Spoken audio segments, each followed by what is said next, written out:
A service of KIBMradio.com, the Internet's home for an all old-time radio.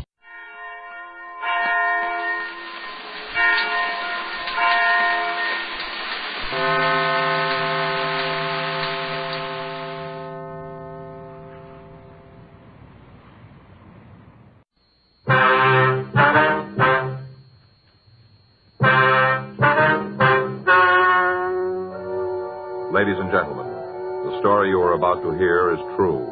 The names have been changed to protect the innocent. Dragnet is brought to you by Chesterfield, made by Liggett & Myers, first major tobacco company to bring you a complete line of quality cigarettes.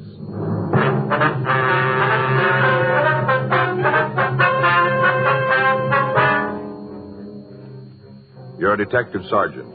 You're assigned to Bunko Fugitive Detail. A confidence man has set up operations in your city. The product he's selling has a ready market. Perfect cut blue-white diamonds. Your job? Stop him.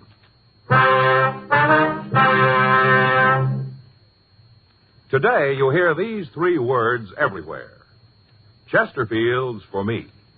The cigarette tested and approved by 30 years of scientific tobacco research. Chesterfield's for me. The cigarette with a proven good record with smokers. And first cigarette to have such a record. Chesterfield's for me. Chesterfield gives you proof of highest quality, low nicotine. The taste you want, the mildness you want. The Chesterfield you smoke today is the best cigarette ever made. And best for you.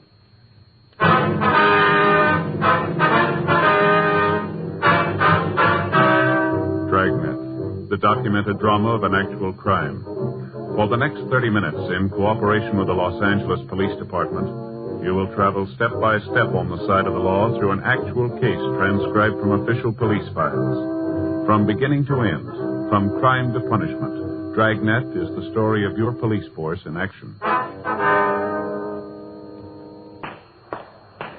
It was Tuesday, November 9th. It was warm in Los Angeles. We were working the day watch out of Bunko Fugitive Detail. My partner's Frank Smith. The boss is Captain Didion. My name's Friday. I was on my way back from the record division, and it was 11:40 a.m. when I got to room 38. Bunko Detail. Did it check out? Yeah, there's 3 possibles. Descriptions don't match too well. We'll have to check them all out, I guess. Uh-huh. The Veda was just in, said he'd give us a hand. That's good. Should we get on it? Yeah.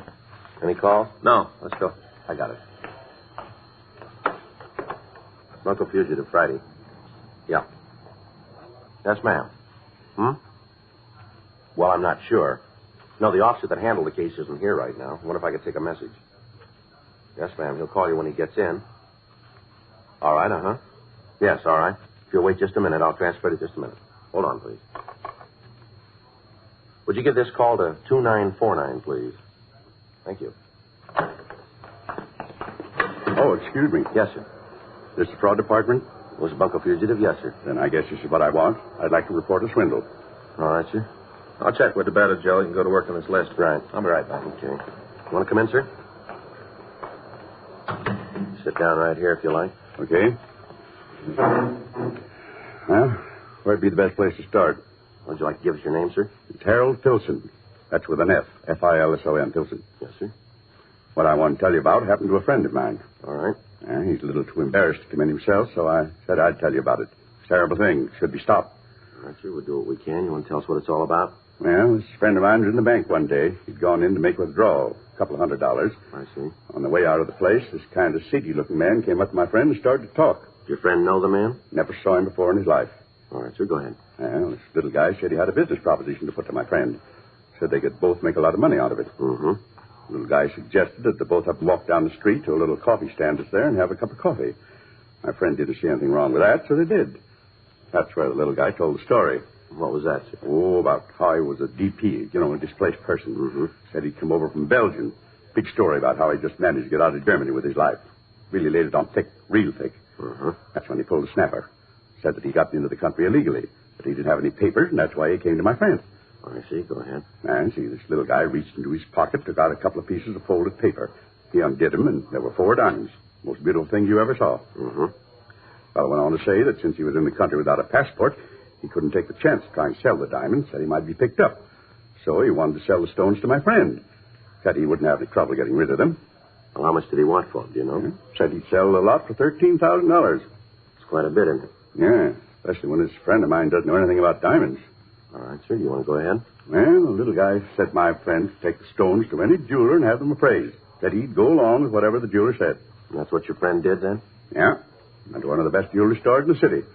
Took the stones with him and had the jeweler look at them.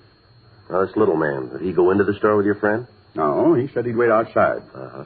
Well, the jeweler looked at the stones and said they were worth $15,000. That's wholesale. $15,000. So your friend bought the diamonds, did he? Yes. He offered the owner $10,000 cash for them. The little guy wouldn't go for the deal, so he took the diamonds back. They hemmed and hawed around for a couple of minutes, and then he said he'd sell. So both of them went to my friend's bank, got the money, and the deal was set. The little man reached into his pocket, took out the package, handed over the diamonds for the $10,000. Mm-hmm. Then my friend tried to sell them. He went back to the same jeweler. And that's when he found out. Yeah? They weren't the same stones. My friend had gotten a different packet. Instead of diamonds, he bought 4 zircons, worth $25, $30 apiece. $10,000 for $120 worth of cut glass. Now, you've got to do something about it. You've got to figure some way to get that money back. All right. You want to give us a description of the man who sold you the phonies? How'd you know? Well, you aren't the only one who's been taken by this racket. There have been several cases the last few months. That's all the more reason you ought to get him. $10,000, that's what he took me for. That's real easy money. Well, the only difference is the amount, isn't it? What do you mean? You tried to take 5 the same way.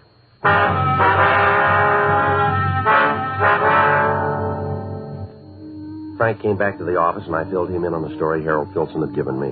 The victim gave us a complete statement and a description of the man who'd victimized him. He also gave us the address of the bank where he'd been approached. After that, Filson was taken down to the mudroom and shown photographs of known confidence men who had used the same M.O. A local and an APB were gotten out, carrying the description of the suspect as well as a complete description of the clothes he wore and the method he used in approaching the intended victim. We got the name of the jeweler who had appraised the diamonds, and we asked the victim if we could keep the stones until we'd finished our investigation. He gave us his consent, and we signed a receipt for the zircons. 1:46 p.m. Frank and I drove out to the Hollywood area where we talked to Saul Maurice, the owner of the jewelry store. If you'll wait, I'll get my loot and check them for you. We'd appreciate that. No trouble. Probably should have known there was something wrong when I came in here. The average man doesn't carry $15,000 in unset diamonds around with him. Let me see the stones. Sure, here you are. Take a look at these, if you will. Mm-hmm. Well, the same ones, same as diamonds. What can you tell us about them? Well, they look as if they were cut in this country. Yeah? Why do you say that? Facets, they're cut longer than European stones. Oh. Mm-hmm. Now, they were made in America. Is there any way we could tell where? No. Whoever did it, though, knew what he was doing. I remember the diamonds. Beautiful. You mean the real diamonds were just like these, then, huh? Yes, there was a 125 round, 2 1-carat marquee, and a 403 square cut. You sure about the size, are you? Reasonably, yes. I didn't weigh them at the time, but I did use a mow gauge on them. That's what they checked out. You can't give us any idea, then, where the zircons might have come from? No, I'm sorry. I can give you a list of the men in Los Angeles who might have done it. We'd appreciate it. No trouble at all. You want to take these with you? Yes, sir. Say, I don't understand. Why would a legitimate diamond cutter make these imitations? Well, if a person ordered them copied, there'd be no reason not to. Quite often people don't like to wear genuine stones. Occasions when good imitations do just as well. That's what probably happened here. No. Whoever it was probably ordered a melange lot. I went ahead with it. Well, now the stones he brought in the first time were real, weren't they? Yes, fine, high color, beautifully cut. Especially the square. I'll get those names for you. Thank you. Say, I wonder if you'd tell me something. Well, what's that? Well, my wife's been looking for something to clean her engagement ring. You know, it gets dirty down the little prongs that hold the diamond. I wonder if you could recommend something to clean it. I'll tell you what, next time you're in the area, bring the ring in. I'll be glad to clean it for you. Well, the problem there is she doesn't want to take it off, I guess. I don't think she'd go for me taking it all day. Well, I'll tell her to take it into the jeweler in the neighborhood. He'll be glad to do it. Thanks, sure appreciate it. No trouble at all. Now, here's the list. Thank you. Sure hope you can find the man who sold the phonies. Yes, sir, so do we. Every time somebody gets stung buying diamonds, it makes them leery from then on. Hard on the legitimate people in the business. Yes, sir, we can understand that. Jewelers Alliance has been saying it for a long time. Know your jeweler and you'll get value received. A guy like this makes it twice as rough on honest men. Well, that's the way it is most of the time. Always seems like the honest ones get hurt.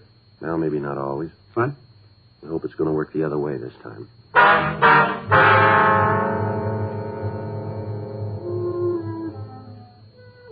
3:15 p.m. Frank and I returned to the office and got out a supplemental bulletin on the genuine diamonds that were being used. We checked with Captain Didion, and he assigned 2 more officers to help us in checking out the list of diamond cutters in the area. The questioning took the better part of the next day, and at 4:37 p.m., when we met in the bunco squad room, we were no further ahead with the apprehension of the suspect. During the week that followed, we continued to talk to the lapidaries in the Southland area, but they were unable to give us any leads as to who might have made the copies. On Monday, November 22nd, we received another complaint. An elderly woman who identified herself as Mrs. Myra Hacken told us that she'd been swindled out of $12,000. The story she gave us was almost identical with the one we'd gotten from Harold Filson. The description of the suspect was the same. Frank and I talked to the jeweler that had made the appraisal on the stones for her. He was unable to give us any concrete information. However, the zircons purchased by Mrs. Hacken were identical with those bought by the first victim, Filson. 2 more weeks passed, and in that time, the confidence man hit 2 more citizens. The method of approach was the same. The story he gave the victims was the same. Nothing in the story was new. The search for him went on. On Wednesday, December 1st, Captain Didion called a meeting in his office. Come in. Sit down. Right. Thanks. Now, what's it about, Skipper? You know what it is. Where are you on it? Oh, the diamond switch, huh? That's it. Going slow, Captain. Well, what's the score to date? About $45,000, isn't it? Yeah. You're no closer to the guy than when he started. Well, we got a description. We can't book that. We're doing everything we can, Captain. We talked to all the victims, all the people in town who might know who he is. There isn't a rumble. He must be playing it single. None of the usual sources know anything. How about the money? Anybody spending more than they can account for? No, not that we've been able to turn. Stats office? Well, they've given us a list of possibles, 14 of them. They've all been checked out, none of them fit. What about the Jewelers Association? What do they got for you? Well, they're doing all they can. They put out a notice to all their members to be on the lookout for the guy. Sent out a description to all the diamond cutters asking for information on the stones. Mm-hmm. We've had a composite drawing made of the suspect. M.O. sheet. It's been sent to all the banks in the area. Nothing back on it, though. Well, what's the answer? Got to be some way of nailing him. Well, we got an idea. The odds are on the long side, I guess, but it's about the only way that we can think of. Let's hear it. Well, we know that the guys work in the Hollywood area pretty heavy. Seems that most of the marks he picks are out there. They do business in those banks along the boulevard. Mm-hmm. We thought that if we could spot a couple of undercover people in the banks and make it look like they were doing business there, they might be approached. You meant it when you said the odds were long. How many people do you figure you're going to need for this? Well, we figure a minimum of a half a dozen. They all should be middle-aged or elderly. Suspect doesn't seem to bother anybody under 40. How about keeping in touch with the undercover people? How do you figure to work that? Well, we thought we could cruise the area, work out some kind of a check system so we'd know what was going on. Mm-hmm. Okay, I'll get in touch with Chief Brown. Ask him to line up some officers that'll work the banks. You better get in touch with Hollywood. Fill him in on what you're doing. Might ask for a couple of F-cars to give you a hand in the surveillance. Right, Skipper. We'll get together here in the morning. You can brief him on what you want, how you're going to work it out. Okay. Better notify the banks, too. Give them the setup so there won't be any slip. All right. Excuse me. Bunco fugitive, Captain Didion. Yeah? Mm-hmm. Okay, we'll send him right up. That's right. Do what you can. Here's one to move on. Bank on Hollywood Boulevard. Head cashier says there's been a man loitering in the place for the last 30 minutes. Yeah? Matches the description of your suspect right down the line.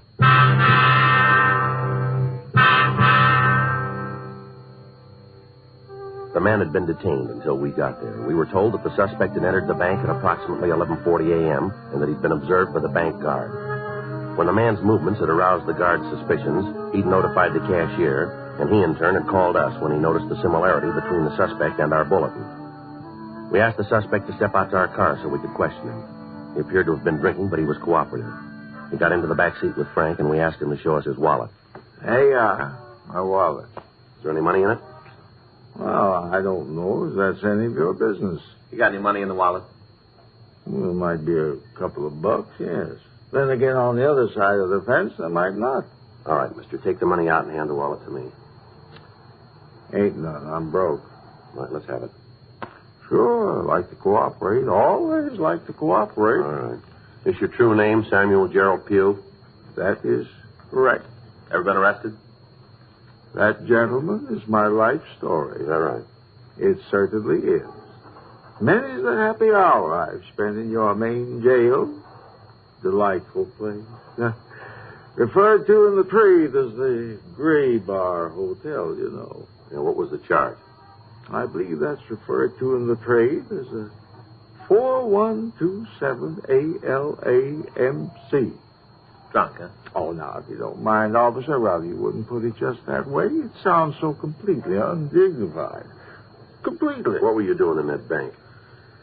Then I spent a short vacation with the sheriff out in Castaic. That was a charming resort.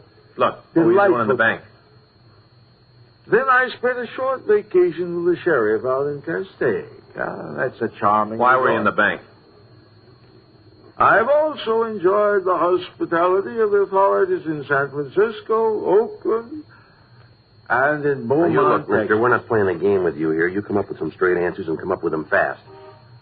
Sir? Yeah. Well, I'm trying to the best of my ability to answer your questions in the order that you present them. Now, I'm still working on the initial one, you understand? Would you like to know why I spent so much time... Look, you know what we want to know. We want to know why you're in that bank. Very well, then I shall tell you. I have spent all of this time in gathering material for a treatise on the penal colonies in All right, America. Frank, let's go. Yeah. Come on, mister. Get on your feet. Oh, here now, listen, I resent this treatment, and furthermore, I intend to expose your methods in my forthcoming note. Yeah. Yes. Realize, officer, that I've given you fair warning. You going to book me again? That's right. Drunk? We'll figure that when we get you downtown. Well, that's all you've got. I didn't really do it. You can't book a man to just think about it. Is that right? I didn't really do it. I was just thinking about it. What are you talking about? What I was doing in the bank. I'm broke and I'm hungry. I just got into town this morning. I arrived amid the sunshine of glorious California. Broke and hungry. So I ambled around a bit and went into the bank. I thought maybe I'd write a little check. Just enough to tide me over until I decide to accept one of the many offers that have been offered me. You got any money in the bank? Oh, that's a trivial detail. However, inasmuch as you gentlemen are willing to accord me the hospitality of the Gray Bar Hotel, I shall accept with alacrity. Well, that's nice. I am gratified that you appreciate my position. You got any way of proving you just got in town? Is that necessary? Might be for you. I shall have no trouble in supplying such gratification. Yeah. I have been enjoying the hospitality of the largest state for the past 3 months. I severed my connection with them 2 days ago. Is that right? It certainly is. I, officer, have been in jail for the past 3 months. Yeah. In Beaumont, Texas.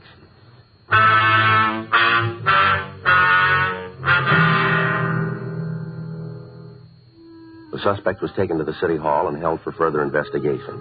Teletypes were sent to the authorities in Texas, and they verified the story that we'd gotten. The suspect was booked in violation of 4127A LAMC. The following morning, Frank and I, along with Captain Didion, briefed the police officers chosen by Chief Brown. We told them the suspect's M.O. We gave each of them copies of the composite drawing that had been made. At 10:30 that morning, the plan was put into operation. It continued through the weekend without results. During that time, we received no new complaints regarding the confidence man. Wednesday, December 8th, Frank and I checked into the office. I want to call Faye. Tell her what time I'll be home. Okay. You want to check the book while you're there? Yeah. I got it. Bunko Fugitive, Friday. Yeah. Okay, where? Yeah, we know where that is. Right. See you there. Guess you'll have to call Faye later. What do you mean? Suspect. Yeah? He's setting up a mark in a coffee shop out on Hollywood Boulevard right now.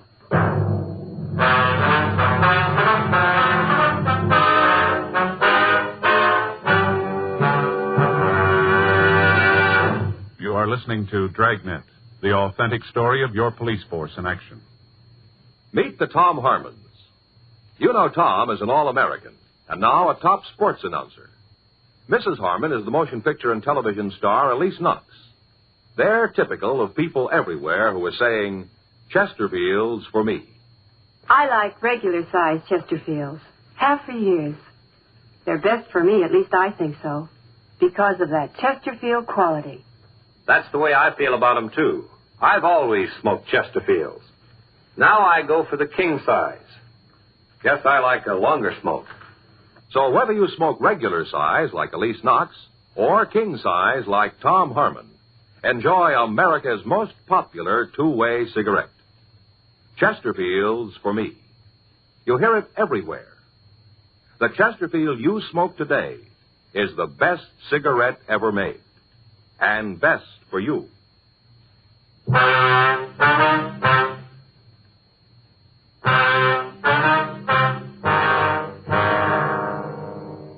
call had come from one of the undercover people that we'd planted in the banks on Hollywood Boulevard. The policewoman told me that a man answering the description had approached her and offered to sell her some unset diamonds. The suspect suggested that they have a cup of coffee while he explained the deal to the victim. After they'd reached the coffee shop, the policewoman excused herself and put in the call to us. It took us 18 minutes to drive to Hollywood and Vine Streets and to get to the coffee shop. When we entered the place, we could see the policewoman at one of the rear tables. Frank and I walked back and sat down in the adjoining booth. They'd evidently been talking for several minutes before we got there. You can understand my position. I don't want to have to let them go, but I have no choice. Well, I'm still not sure why you don't sell them yourself. There is some trouble about my passport. The authorities are checking it over. If I try to dispose of the diamonds in the usual channels, there are bound to be questions I can't answer. I'm not sure I want to be mixed up in a thing like this. I've never had any trouble with the law. My husband would be pretty angry if he knew about this. But there will be no trouble. None. The reason I decided to even bother you with this is that I have seen you several times in the bank. You look to me like a person who would understand and want to help. Oh, that's very kind. It is you who are being kind, to even let me talk to you. I wish I could tell you how much it means to me to be able to walk up to just anyone on the street and talk. To know that there is nothing to be afraid of. This business about the passport is annoying, but it will all be straightened out. After that, everything will be all right. Well, can't you wait until then to sell the diamonds? I'm afraid not. I have bills. I must pay my attorney, my family. They must be taken care of. I need the money now. Well, I'm still not sure. Kind lady, let me show you the gems. Just let me show them to you and then decide. Hasn't? Coffee, please. Yeah, coffee. 2 coffees, right away. There. Just look at them. Have you ever seen anything so beautiful in your life? Well, they are nice. These are all we were able to get out of the country. Weeks before we left, we sold everything we owned to buy them. You know, in Europe, diamonds are about the only thing that has a set value. If I were to tell you the trouble we had in getting them, but that would take too long, and I have already taken too much of your time. Not at all. How much are you asking for them? On the market, they are worth in American dollars at least $10,000. Well, I could never pay that much for them. But you would not have to. I don't understand. It is simple. You take them to any jeweler in the city, anyone at all. You pick him up. Take the diamonds to him, ask him what they are worth. Then come back to me and we can make the transaction. You see what he will offer you for them. You will see that what I have said is the truth. You can buy them from me. I will get the money I need. Then you can sell them to the same jeweler and make a handsome profit. Go ahead, take them. I will wait for you here. You trust me with them? Certainly. I knew when I saw you in the bank I could depend on you. I trust you with my life savings. All right, let's go. Yeah. Something I can do for you, gentlemen? Police officers, you're under arrest. On what charge? Grand theft. You must be joking. Afraid not. Let's go. You get everything you needed, Sergeant Friday? Yeah, thanks, Margaret. You are in with them? I'm a police officer, too. How are you going to know? I'll take the diamonds. Want to give us the zircons, too? Yeah. Here you are. It's a lousy deal. You're going to have to prove it, you know. We'll take care of that. How are you going to do it? Well, it shouldn't be too tough. Have the victims take a look at you. They should give us a positive identification, shouldn't they? Yeah, I guess so. Where'd you get the stones? Picked them up in New York. They're real. Worth easy $13,000, maybe $14,000. How about the imitations? What about? Well, where'd you get them? Friend of mine, guy back east. His hobby is life, you know. Lapidary? Yeah, that's it. I had him cut the zircons for him. Do you know why you wanted them? No, I told him it was for a joke, asking to make me 6 sets. All of them like the real ones. Only had this one and one more to get rid of. Just 2 more, and you have to tag me. Yeah, rough go. You need me for anything more, Sergeant? No, thanks, Margaret. We'll take him in. I'll go on, then. Right, thanks again. Glad to help. Thanks, Margaret. Yeah, see you downtown. Right. Tell Chief Brown we'll be in to see him, will you? Okay. All right, mister, let's go. Mind if I finish my coffee? All right, make it fast. Okay, thanks. What's your name? Nathan Croner. You ever fallen before? Couple of times, small beefs. Where? Midwest, Colorado, Kansas. Big time? Burglary. Served 3 years in Colorado, 2 in Kansas. Thought you had it figured this time. Sure way to make it pay. Never know, do you? What's that? How it's going to turn out. Take this dodge, for instance. Yeah. Hey, you got a cigarette? Yeah, here you go. Here. Thanks. I got a match.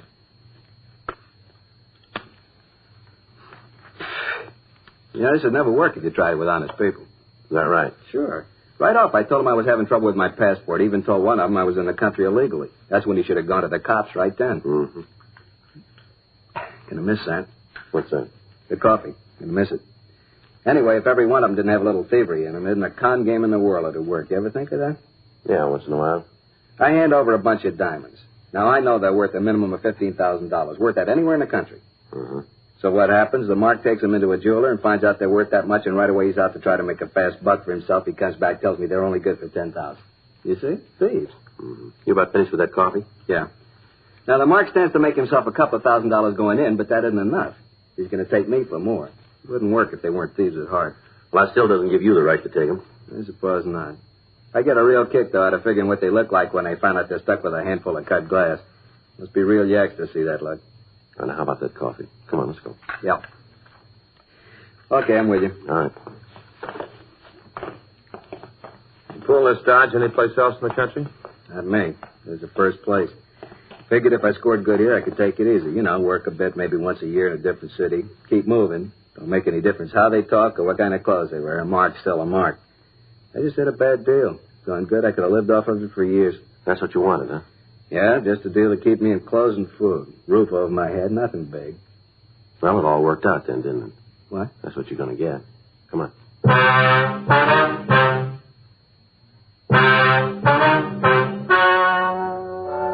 The story you have just heard is true. The names were changed to protect the innocent. On April 15th, trial was held in Department 98, Superior Court of the State of California, in and for the County of Los Angeles. In a moment, the results of that trial. Now, here is our star, Jack Webb. Thank you, George Fenneman. You know, the Chesterfield you smoked today is the best cigarette ever made, and best for you. Now, that's a fact. And to my way of thinking, it's the very reason for you to change to Chesterfield. Try 'em either way, regular or king size. If you try 'em, I think you'll say with all of us, Chesterfield's for me.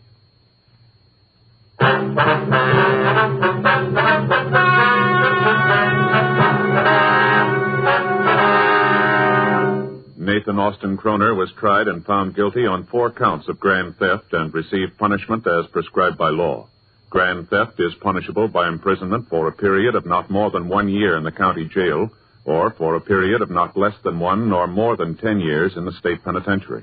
Ladies and gentlemen, crime has reached a new high. Over 2 million major crimes were committed last year in the United States. You and your loved ones, your lives and property are threatened. Now, during National Crime Prevention Week, the National Exchange Clubs urge you to act to protect yourself and your country. Go to church this Sunday and every Sunday. The nation needs the great moral vitality which springs from church-going men and women. And remember to be alert and be on the lookout for ways to prevent crime. Help your police force and your community reduce the crime rate.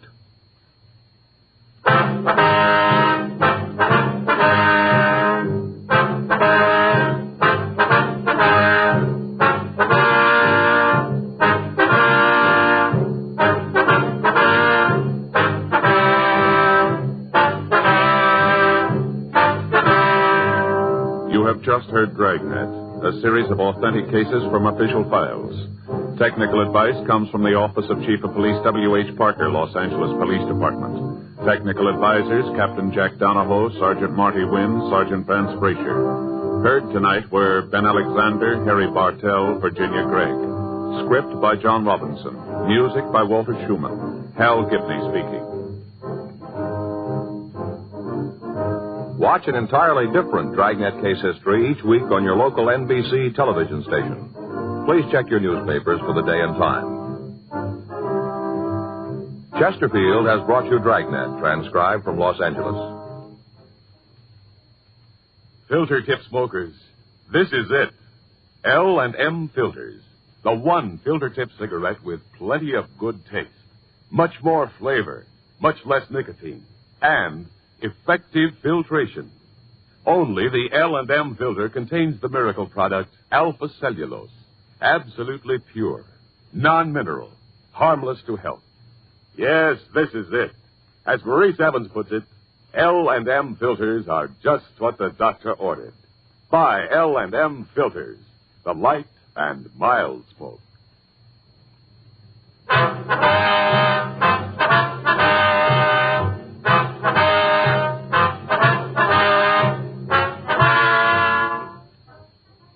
Hear Rocky Fortune following John Cameron Swayze and the news on the NBC Radio Network.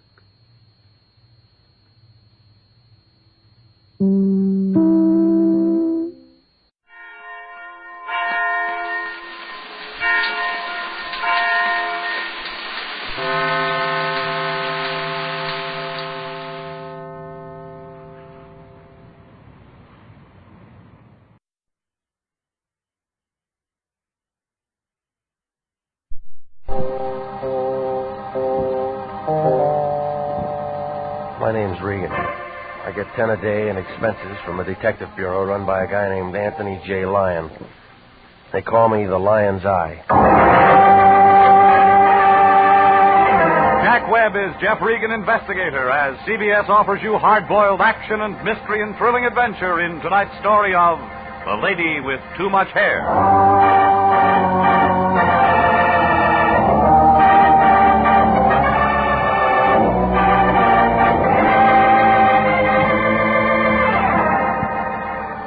It's Suite 308 in the Cosmopolitan Building on 7th near Olive. The letters on the door say International Detective Bureau, Anthony J. Lyon, President.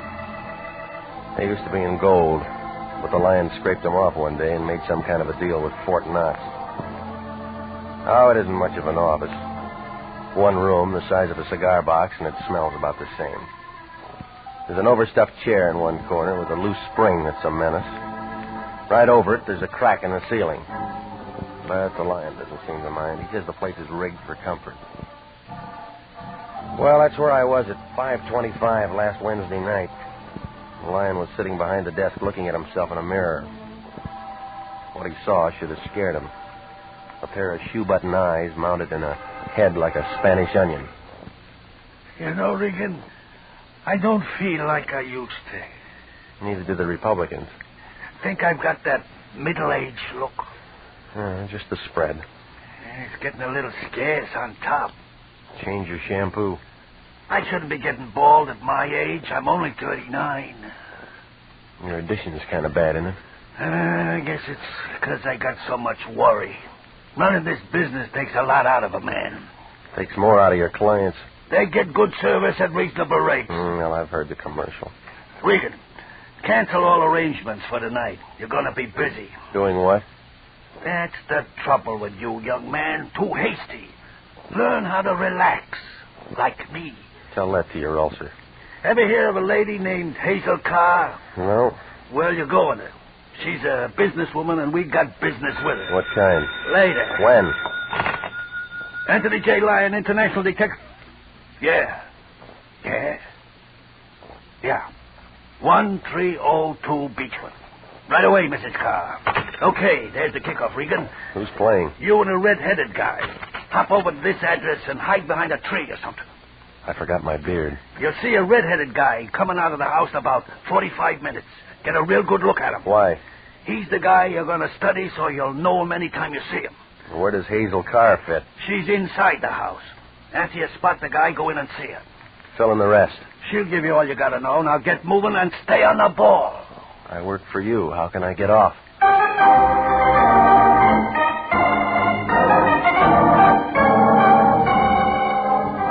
Well, I left the Lion sitting there, and I drove out to the Beechwood address. It turned out to be a corner house stuck on the top of a hill, and it figured a good rain would wash it down the drain.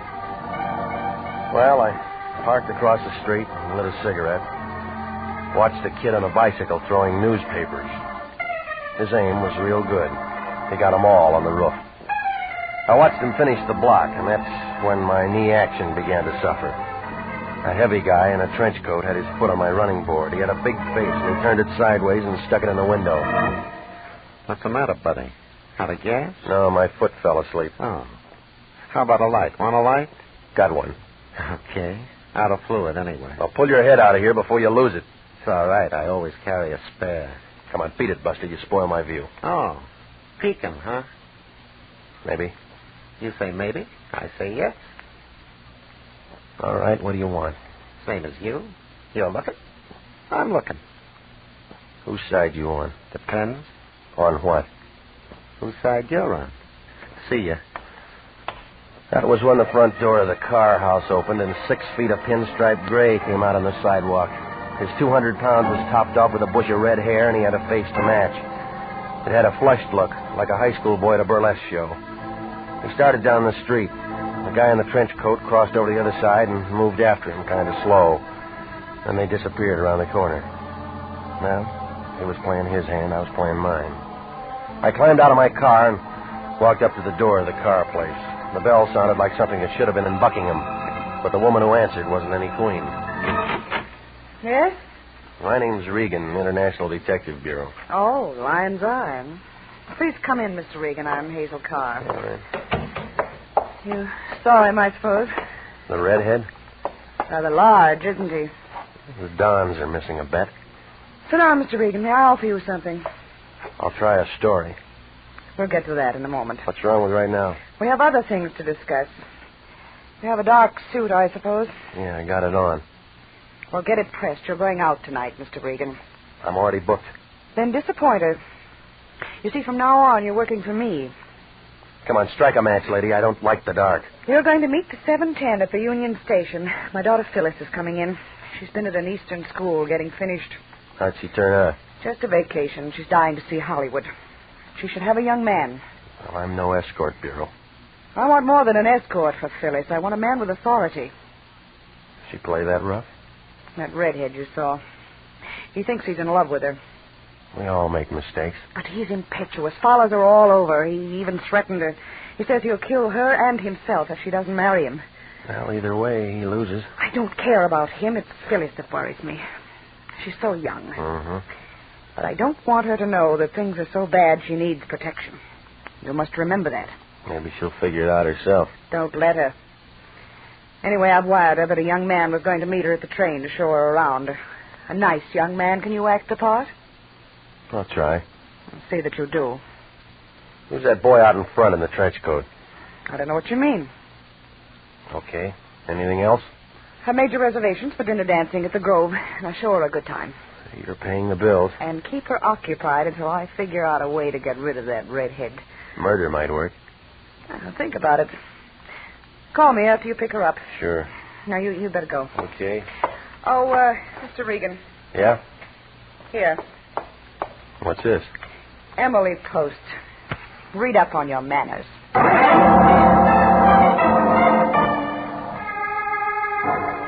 Well, I figured she wasn't telling everything, but it was her play. I headed for my place to clean up before meeting the train. It took a little time bucking traffic on Franklin. At Gower, I played tag with the truck driver, trying hard to crease my fenders. It was about 6:15 when I pulled to a stop in front of my apartment. When I opened the door, I smelled cigar smoke. Somebody was over for a slumber party. A short, stocky guy with a stub crammed in his face was sleeping on the bed. He must have been having a real good dream, because he was tough to wake up. Hey, come on, buddy, hey. Come on, the alarm just went off. Huh? Oh, hi, Regan. Guess I dozed off waiting for you. Pajamas in the top drawer. How are you? Like to scratch. Look, kind of late last night. You should have stayed home today. Had to see you. What for? Oh, you know what's a pretty crummy mattress you got. Well, I'll put in for a beauty rest. Yeah. Do that, Regan. All right, punk, let's get to it. Ease off, Pilgrim. I'm still shaking the sand out. Well, get up and start talking. Easy. Name's Mo. I'm a friend. Convince me. I'm going to. Hey, think of something to drink around? Maybe after the talk. Clanker. Who sent you? Your insurance company. I'm paid up. I'm not in the collection department. What else they got? Friendly service, goodwill. Getting close to Christmas. Yeah, I'll send you a card. Don't want no card. Just want the pleasure of knowing I did you a service. Name the kind. Guys going to meet trains have accidents sometimes. Santa Fe's not going to like you. But I figure you will. Tipping you how to stay healthy. My doctor tells me vitamins. Mo says it's a wrong dope. Skip the train and take in a show. I don't like popcorn. It'd pay you to learn. You want to tell me why? You got enough. How about that drink, friend? You didn't earn it. Suit yourself, Peter. But being nice is really an act with me. I'm pretty nasty. That won't get you an argument. I'd even hit a guy 2 feet shorter than me. Yeah, I'm turning pale. That's a good color for you, Regan. Stay that way.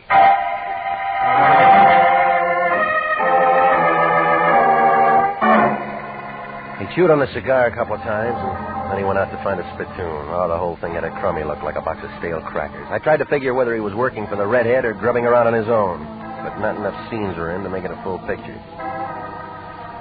Well, the car woman was writing the checks, and I was still trying. So I cleaned up, threw on some fresh clothes, and made it to the Union Station a little after 7. The super chief was just coming in. The station master, who walked with a slight lisp, took her name and said he'd bring her to me. And then I fought my way to the restaurant, and the waiter brought me a cup of coffee. He was a skinny little guy with a lot of neck muscles. I guess he got that way from talking so much. Are you going someplace, mister? Just been. Oh, you have fun? It wasn't bad. Sugar? No, thanks. Oh, well, that's no good for you anyway. Gives you diabetes. You know, mister, I gotta go someplace myself sometime. I got a suggestion. I've been working here 12 years, yeah. People come, people go. Pete Brody stays on forever. Hey, cream? No. Well, it's just as well it's sour. You know the farthest place I ever go, mister? That first door to the right. Are you Mr. Regan? Yeah. I believe you're waiting for me. You got a name? Phyllis Carr. That'll do. Oh, but darling, aren't you going to ask me to sit down? You can handle that yourself. Thank you. Where's your baggage? We'll have to pick it up. Are you going someplace, lady? I just got in. I've been figuring on going someplace myself. I was just telling your friend here. Get us some coffee. But I... Get it. Okay. I'm just being friendly. Yeah, I'm going to adore it here. Town full of mashers. You'll get along. I'm much older than I look, you know. Carry a sign.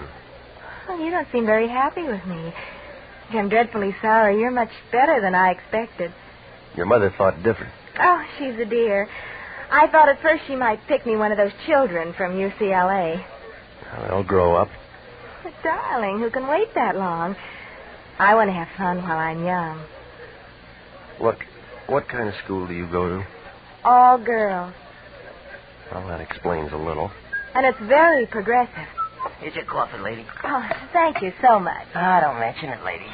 Yeah, like I was telling your friend here before. Where are you going, Mr. Regan? I figured on going... No, not you. Me. Me. Oh. To phone your mother. Say hello to the dear for me. I'm going to say a lot more. Now, you sit right there till I get back. Oh, whatever you say, darling. I'll be making myself more beautiful. Save that for the redhead. Where'd you hear about him? News gets around. You're more my type. Now, you better settle for UCLA. You don't want to wind up an old maid.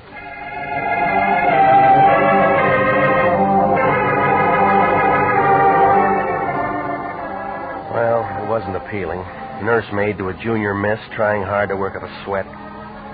The curtain wasn't down, but I was ready to call off the show. I scratched around for a nickel, and I found the phone booth between the newsstand and a broom closet. There was some old gal inside with a waffle for a hat having a private filibuster. When she finished, I went in and started to dial Hazel Carr. That's when I spotted that redhead in the pinstripe working his way through the crowd. He had an eager look, like an English setter flushing quail. I threw the receiver back on the hook and started for Phyllis. As soon as I stepped out of the booth, the thunder broke. Somebody threw 2 slugs into the redhead and his light went out. The crowd began to gather, so I went back for Phyllis. It was hard going. I was moving against the grain. Hey, boy, where you going? What? I heard a shot just to come out. Look out. Hey. Hey, you. Some excitement outside, hey, mister? Call homicide. I've been working here 12 years, seen a lot of things. Where'd you go? One day a whack chased the major all over Oh, the place. listen. Hey. Now, listen. That blonde sitting over in the corner with a high meter reading. Where'd she go? You're spilling the cork. Now see what you've done. What happened to her? Leave me alone. Give it to me. She went out. When? Well, just after you did. Before or after the shot? I don't remember. Well, think. Before. Yeah, before. I remember watching the way she walked. She got a date? She tried, but she said she was going steady with a red-headed guy.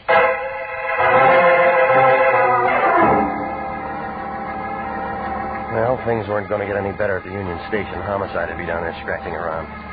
So I used the back door of the restaurant, picked up my car, and went out to the Lions. When he opened the front door, he had a bottle of beer in one hand and a chicken sandwich in the other. He looked unhappy, like a beaver with a loose tooth.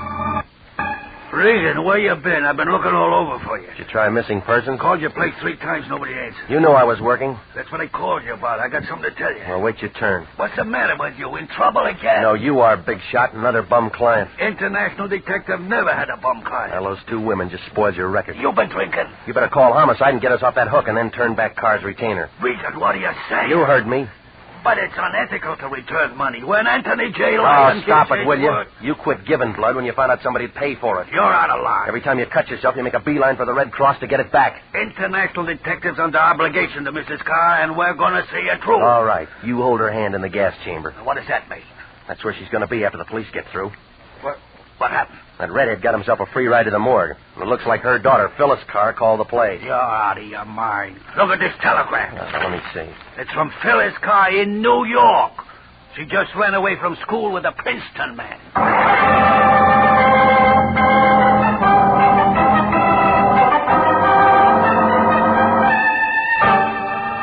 You are listening to the story of the lady with too much hair. Tonight's adventure with Jeff Regan, Investigator.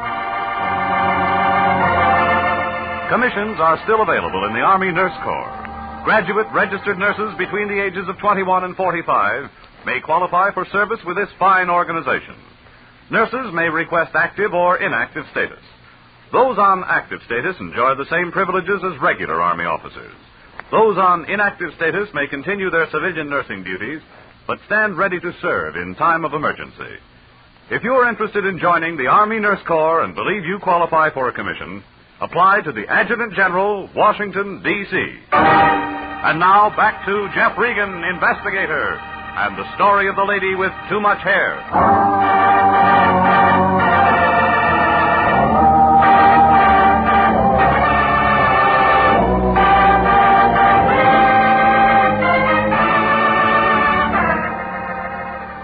Well, it all made sense like a girdle on a Siamese twin. Started out with a redhead and a pinstripe and wound up a nursemaid job with a girl named Phyllis. While I'm in a phone booth, somebody throws a couple of sleeping pills at the redheaded guy. The smoke cleared and Red's doing the big sleep in Union Station and my date somewhere else. The Lion makes it a Sunday special with a telegram that says everything is off. Well, it didn't take 20/20 vision to see that the girl in the station was a substitute or the telegram was a phony. Well, it was easy to figure my next move. I went across the street and I found a booth way over in the corner. I was 2 drinks into the house when the skinny guy in the trench coat eased down beside me. Hi, Regan. Think it'll help? You get around. So do you. Still following people? I gave up. You? You got something to say? Oh, I'm just here for a friendly drink.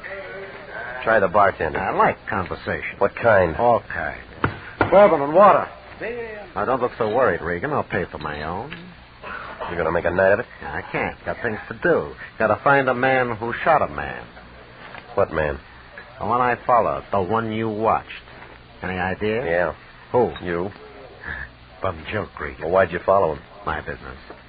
Besides, I lost him in a traffic jam. Here, mate. Thanks. Well, here's to the newspapers. Seen this one yet with pictures? All about our friend. Fine murder story. No, I work the crosswords. Oh, give me crime and lots of it. You know why?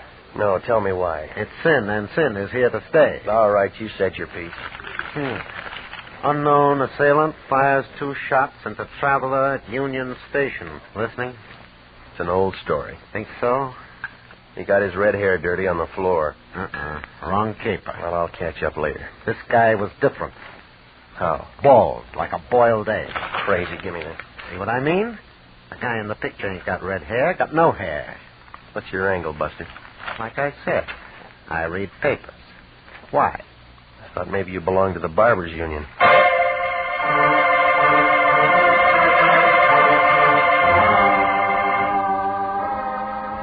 Well, it turned out to be an even trade. I took his newspaper, and he got my ice and the drink.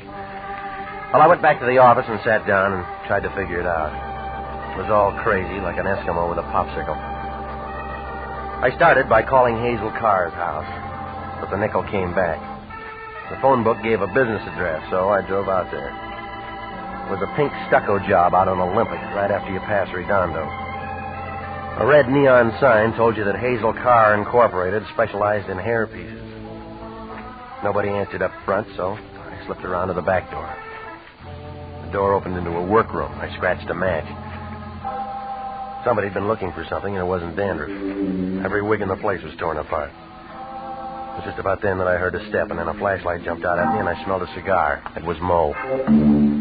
Hi, Regan. Well, sleeping beauty. I'm awake this time. I'm impressed. Tell me more. Stand still, Regan. This alarm clock goes off. It's already rung. I didn't do it. Body in Union Station? Chamber of Commerce gets upset. I'm from Florida. Figure to bring up the orange crop? Didn't do this either. Spit out the seeds. Regan, you're not friendly. You got here first. I'm here all the time. No, you're trying too hard, Mo. I work here. It's a serious business. We make billiard balls happy. All right, so you work for Hazel Carr. Say something with hormones. You're learning nothing that's not in the trades. Why'd you snatch the redhead's toupee? You make me tired of saying I didn't. Couldn't meet his installments? Look out, you'll get credit. What's in that toupee? Ask enough questions, Regan. Relax, buddy. You'll burn out your coils. You're in the way. I told you once. I was born on the second honeymoon. Well, happy birthday, Junior. Oh!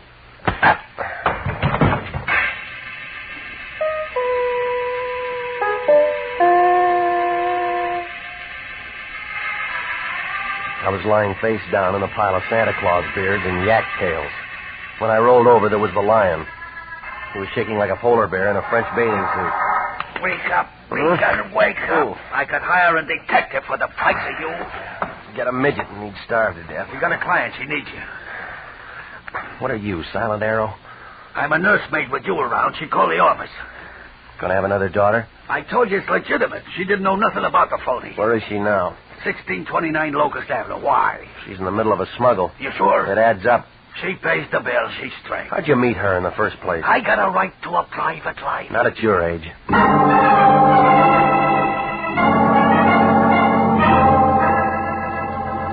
No, I left the lion standing here and I climbed in my car.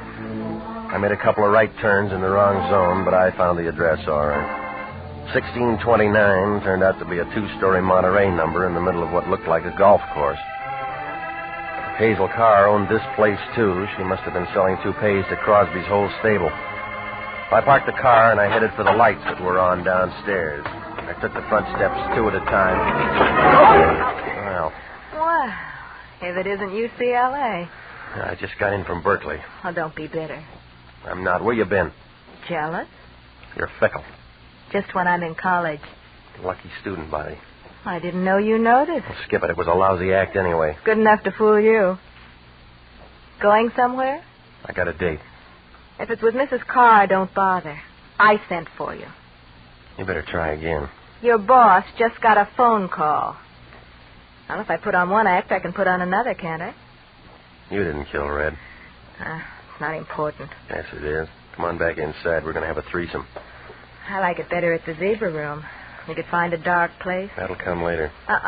I'm leaving. No, you're not. Inside, sis. You don't have to coax me. Where is she? Mrs. Carr. Look, it wasn't me. She's been dead a long time. So's your alibi. I've only been here for 5 minutes. You're lying. I'll make you listen to me. Look out. Drop it. You pick up that gun and I'll break you in two. Oh, stop it. Get me a drink. Some over there. All right. Look, I didn't kill him. Not either one of them. Sure. You don't believe anything. Depends on the source. Here, this will slow you down. Thanks. All right, now let's start talking. You got me into it. Mo? Maybe. Say yes. Don't be personal. You get me out of the way so he can plug the redhead and snatch the toupee. Mo's impulsive. That's all. Forget about him. But the toupee was empty, so the two of you have to scratch around some other places for it. Shall I run my fingers through your hair? Let's stick to the subject. I wish you would. Did the redhead know he was carrying an empty load? Nobody did, except Mrs. Carr. It was a smuggle, and she was holding out. It's a mistake for a woman, don't you think? They had a trio, and she wanted to sing solo. The boys weren't smart like you are. Maybe she was worried about her daughter. Maybe she wanted to go straight, and the boys didn't want her to. You're wasting our time. Let me show you where I fit in. No, you're on the wrong floor. There's a way to fix everything. You're an accessory. I can become essential. You'd get lipstick on my expense account. Come here. I'll break it up, baby. You scratched around every place. You still can't find the goods. I think I found it. You figure the old lady used me as a safe deposit box? Where else could it be? All right, supposing I got it, what next? Do I have to draw a diagram? You might as well be realistic about this thing. What's it worth? $50,000 of the white stuff. I don't like to dream. You look like you could use one. I'm extra. Meet the contract there. Oh, yeah, this act figured to do it. Mo. Got a good memory. Mo, baby, Skip it. Stand still, Pilgrim. I was trying to get it from I you. heard that song. That Regan might like to hear the chorus. Oh. Mr. Bet, Regan. You should grab an offer when it's hot.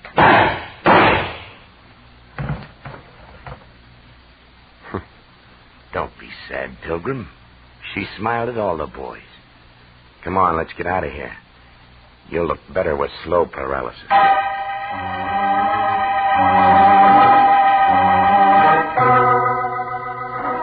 Well, I had about as much chance as a clean towel in the boarding house.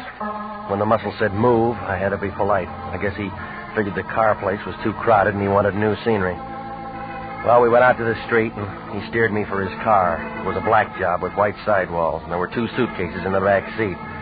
But all his bags weren't packed. He was missing a small package, and he had the idea it was over at my place. When we got there, it was about midnight, but it wasn't too late for him to go to work. Now, isn't this better, Regan? Home sweet home. I never liked it anyway. Move. I got a lease. Those things can be broken. Want me to show you how? No, I'll struggle along. You make things hard on yourself. Now do something the easy way. Get me the stuff. You're wasting your time. I got lots of it. You ain't. Well, I haven't got it. Mo thinks you have. Well, then he's pretty dumb. That's on account I don't like your choice of words. Buy me a dictionary. You're going to get yourself 2 big holes in your middle if you don't lay that stuff in my hand.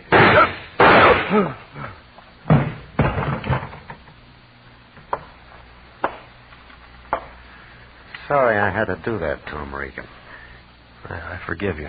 I just came up to get my newspaper back, and he was acting nasty. The little guy in the bar. My boss doesn't like it when I shoot people. Uncle Sam, huh? Mm-hmm. Narcotics. I tried to tip you off before, but you weren't listening. Somebody should have tipped Mo. Weren't you watching? I just did.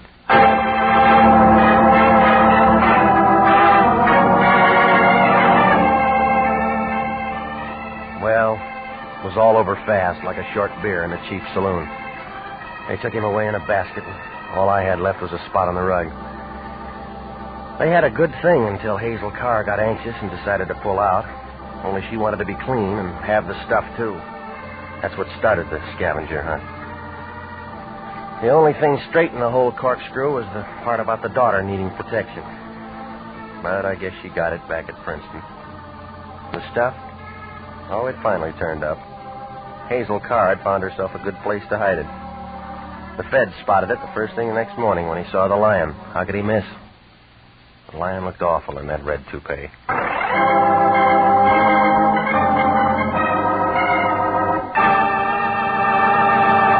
Jack Webb is featured as Jeff Regan with Herb Butterfield as Anthony J. Lyon. It's CBS at the same time next week for more hard-boiled action and mystery with Jeff Regan, Investigator. Written by Larry Roman and Jackson Gillis. Produced by Sterling Tracy. Included in tonight's cast were Mary Lansing, Ken Christie, Sidney Miller, Lorette Tilbrandt, and Ed Barrier. 29,000 nurses are needed to join the new Army Nurse Corps Officers Reserve. For the first time in history, qualified nurses have the opportunity of receiving commissions in the regular Army Reserve. These nurses will remain on inactive status, ready to serve their country in time of emergency. 4,000 of them, if they wish, may choose active duty. All nurses who receive commissions will benefit from the opportunity for specialized training offered to them by the Army. Inactive reserve status will not interfere with the nurse's civilian life. If you're a registered graduate nurse between the ages of 21 and 45, drop a card to the Adjutant General, Washington, D.C. Original music for this program is by Milton Charles. Bob Stevenson speaking. This is CBS, the Columbia Broadcasting.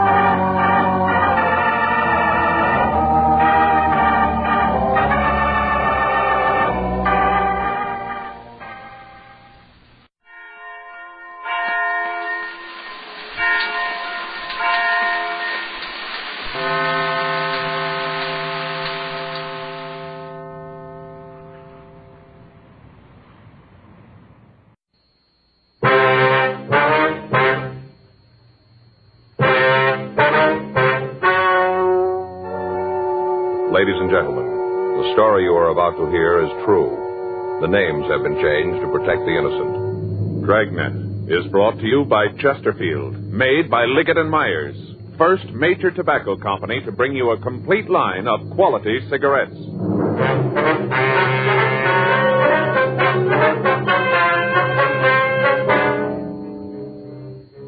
You're a detective sergeant. You're assigned to homicide detail.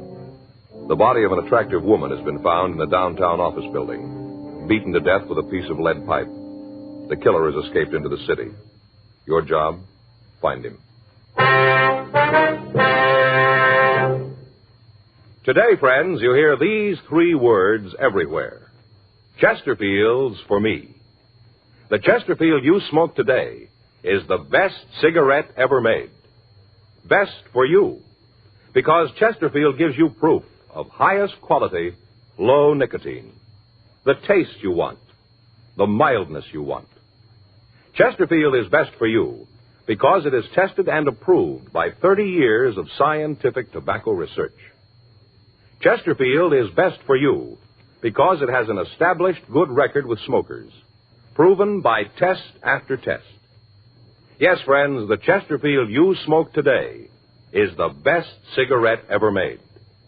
For the taste you want, the mildness you want, join the thousands now changing to Chesterfield.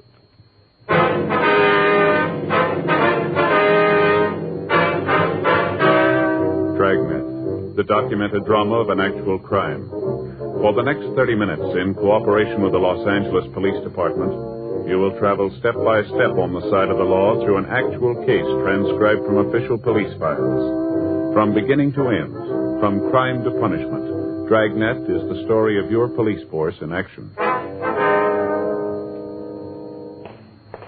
It was Thursday, April 15th. It was warm in Los Angeles. We were working the day watch out of homicide detail. My partner's Frank Smith. The boss is Captain Lorman. My name's Friday.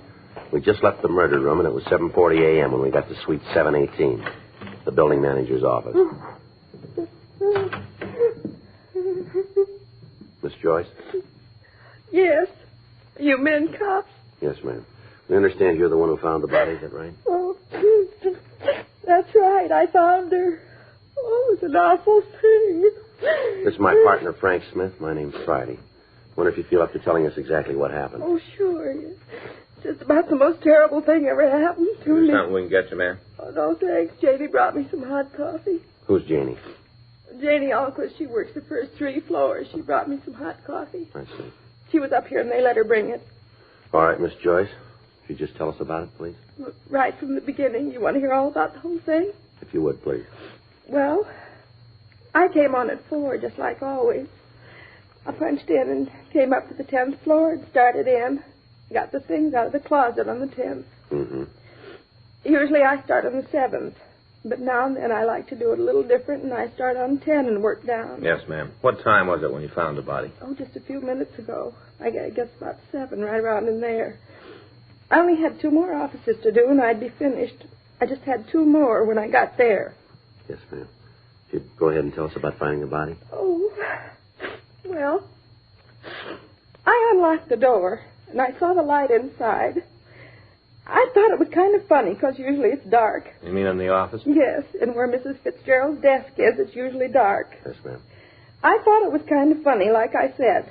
But then I thought that maybe she was working. Mm-hmm. She does accounting, you know, woman accountant, and I thought she was working. Mm-hmm. So I knocked. I didn't just want to go right in if she was working, you know, disturb her. So I knocked. Mm-hmm. But she didn't answer. Right, go ahead, please. Well, I opened the door and went in. Right off, I was kind of sore about it. No excuse for a thing like that. No excuse at all. What do you mean? Well, didn't you see the place? Didn't you look? Yeah. Well, then you know what a mess it was. Papers all over the floor, and ashtrays spilled, all that mess, and I'm supposed to be through at 7:30. Well, I'd never have made it. Never got through on time. And that's when I saw her behind the desk. Oh, it was an awful thing. There she was on the floor, dead. Yes, ma'am. There was no one else in the office? No. Just Mrs. Fitzgerald. She was on the floor behind the desk. What'd you do then? Oh, I screamed. Loud as I could. I wanted somebody to come up there right away.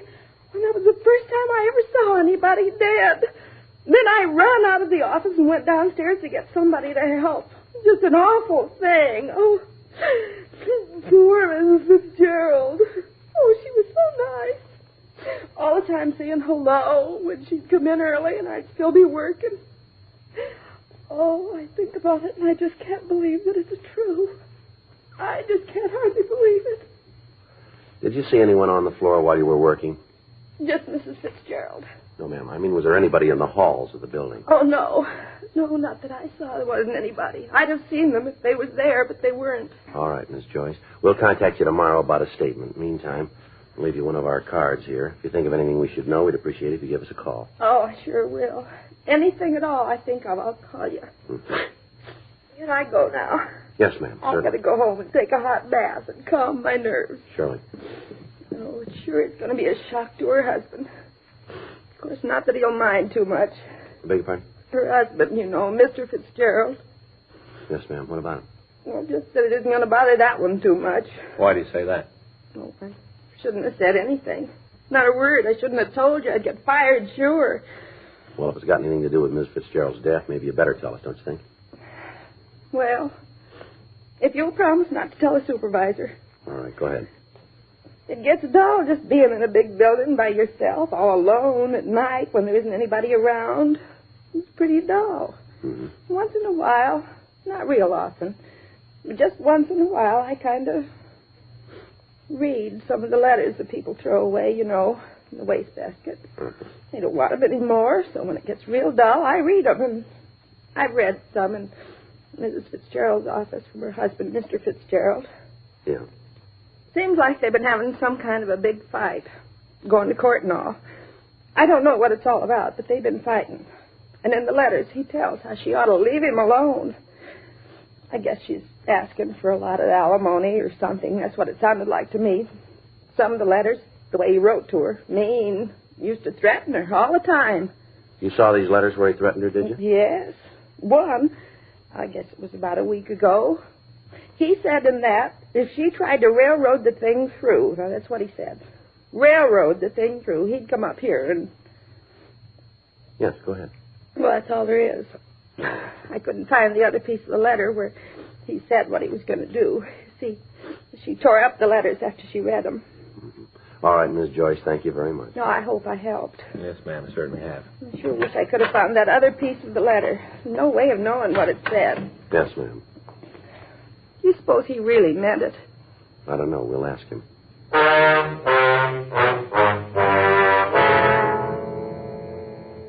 By the time Frank and I had arrived at the scene, the crew from the crime lab was there. Photographs of the entire room were taken, and fingerprints were lifted from the edges of the desk, from the top of a lamp, and from the molding around the door. The murder weapon, a 15-inch section of heavy lead pipe, was booked for evidence. There was nothing we could tell from the pipe itself other than the fact that it was the murder instrument. It was a plain piece of 3/4-inch pipe. One end was wrapped in a heavy brown paper. The other was blood-stained. Because of the appearance of the office, it looked as if robbery was the motive for the crime. However, on examination of the victim's personal effects, we found that 2 large diamond rings were still on her fingers. In her purse, we found cash in the amount of $226. On the desk itself, we found a woman's wristwatch set with 12 diamonds. The fact that none of this had been removed apparently ruled out robbery as the motive. The other employees of the building were questioned, but they were unable to shed any light on a possible suspect. None of them had seen any unauthorized persons in the place after closing hours. People on the street in the immediate vicinity were questioned. The only lead we were able to come up with was that at approximately 7:02 a.m., a newsboy had seen a short, stocky man walk from the office building entrance. Other than the brief description of the man's build, the witness was unable to tell us anything. An immediate broadcast was gotten out on what information we had. From a telephone book in the victim's desk, we got an address for her husband, Oscar Fitzgerald. It was a men's club located in downtown Los Angeles. Frank and I drove over to talk to him. Come in. Thank you. Thanks very much. Sit down. I'll call for some coffee. You fellas want some? No, no thanks. No, sir. You don't mind if I have some? No, you go right ahead. Room service, please. Kind of early for the cops to come calling, isn't it? Yes, sir, I guess it is. This is Mr. Fitzgerald, room 417. Would you please send up a pot of coffee? That's right. Oh, and send a large glass of orange juice, too, huh? Yeah, make sure it's cold. 417. Right. One thing I can't go is warm orange juice. Like a cigarette? Yeah, thank you. Now, what's this all about? What do you want to see me for? Well, when's the last time you saw your wife? Ada? Thank you. I guess a couple of weeks ago. Why? Well, can you narrow that down to a day? Why? Any special reason for me to? Well, we'd like to hear it. Well, let's see. I guess it was around March 30th. I can check it if it's important. Where'd you see her? With my lawyers. We had a conference to try and work out the divorce and settlement. What line of work are you in, Fitzgerald? I think you'd better tell me what this is all about before I answer any more questions. If this is some sort of trick Ada's trying, you tell her it won't work and she can get off my back. No, it's no trick. I think it might be better if you cooperate with us and answer the question. All right, but I'm going to tell you going in that if you try to pull a fast one, I'm going to deny everything I tell you now. If you tell us the truth, you won't have any trouble. Now, where do you work? Right now, I'm between. And what's that mean exactly? Well, I'm an actor right now. I haven't got an assignment. Where'd you work last? Picture studio. Look, until you tell me what this is for, I'm not going to give you any names. Can you give us your movements for the past few days? Starting when? Well, let's try the day before yesterday. Okay, I got up and went out to see my agent. Of course, that was a waste of time. Hung around the office for a couple hours and then had lunch on the strip. After that, I came downtown, saw a movie. I came home, took a shower, and then kept the dinner engagement. You prove that? If I have to, yeah. But you're getting no names until I know what's going on. All right, how about yesterday? What'd you do then? I got up and went out to my agent's. He told me he had a part on the fire. We went out on an interview. I was at the studio until about 4:30, and then we went back to my agent's office and had a couple of drinks. After that, I came back here, didn't feel too good, and I went to bed. Well, the man at the desk would be able to verify all that, would he? Yeah, just ask him. Fitzgerald, how'd you get along with your wife? Well, it's not any of your business, but I'll tell you. It isn't any secret. I hated everything about it. You ever have any fights with her? Not more than 5 a week for the past 4 years. You ever hit her? You know, people win money for answering questions on quiz shows. What happens if I answer the big one? Well, that depends on how you're going to answer it. We understand you wrote your wife some threatening letters now, is that right? I guess you could call them that, yeah. I told her to get off my back and leave me alone. Told her if she didn't, she was building more trouble than she could handle. You ever threaten her life? No. I'm not going to try to tell you that there weren't times when I could have killed Ada. There were a lot of them, but it wasn't worth it, not for her. What'd you argue about mostly? The divorce. I've been trying to get one for the last 4 years. Ada wouldn't see it. Finally, when I did talk her into it, the settlement she wanted was way out of line. I wouldn't go for it and told her so. What's all this about the fights and the threatening, anyway? Something happened to Ada, is that it? Yes, sir. She been hurt? I'm afraid it's more serious than that. She dead? Yes, sir. You think I did? Now we're checking everybody that knew her. Okay, I told her there were times when I could have, when I maybe wanted to. But I wouldn't go to jail for her. Not ever. You got to find another boy, and when you do, I'll go his lawyer's fee. Yeah. How'd they do it? Piece of lead pipe. Bad? Yeah. Rough way to go. Is there an easy way?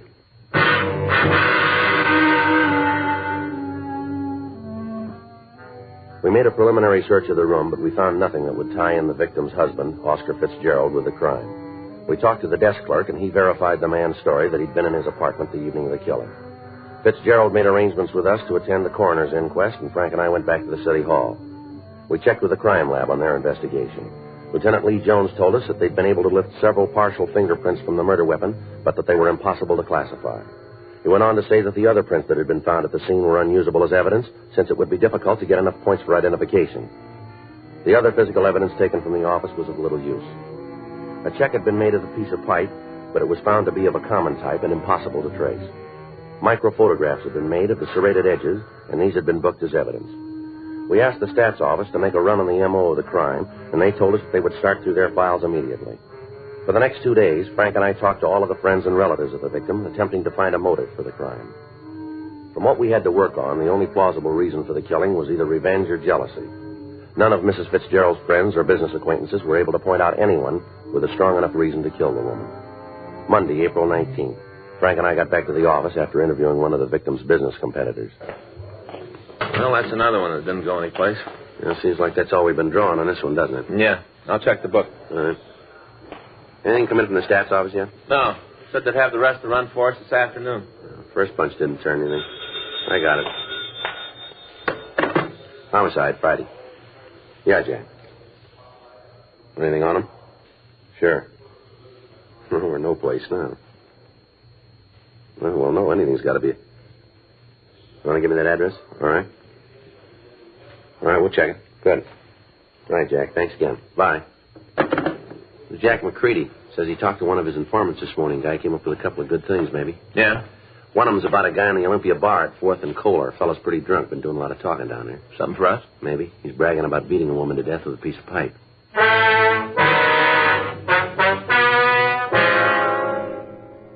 4:40 p.m., we left the office and drove over to the corner of 4th and Kohler, the Olympia Bar. When we walked in, there were only a few customers in the place. At the far end of the bar, a short, stocky man was sitting alone. In front of him was an empty shot glass and a bottle of beer. He appeared to be pretty drunk, and as we entered, he was talking to the other people seated at the bar. Any of you guys that don't believe it, you just come outside with me. I'll show you. Show you all, every one of you. Bartender, I got an empty glass. Now, let's do something about it, huh? I need a drink. I think you had about enough of that, don't you? What? I said you had enough to drink.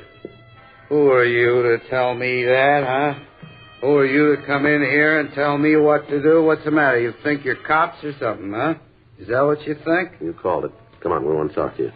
You mean you are cops? That's right. Well, listen, you better get out of here and do it fast if you know what's good for you. You just better. Frank, yeah. Take your hands off me.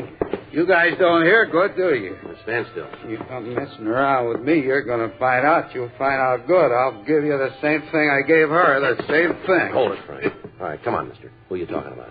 I'll tell you who. I'll tell you good. And you'll know, leave me alone if you know what's good for you. I'm talking about that Ada Fitzgerald, that's who. Ada. You go messing with me and you'll get what she got. I'm a pretty rough fella, you know. Pretty rough. That's right. You betcha. You're not dealing with a kid, you know. Well, that makes it even then, doesn't it? Huh? You're not dealing with a woman.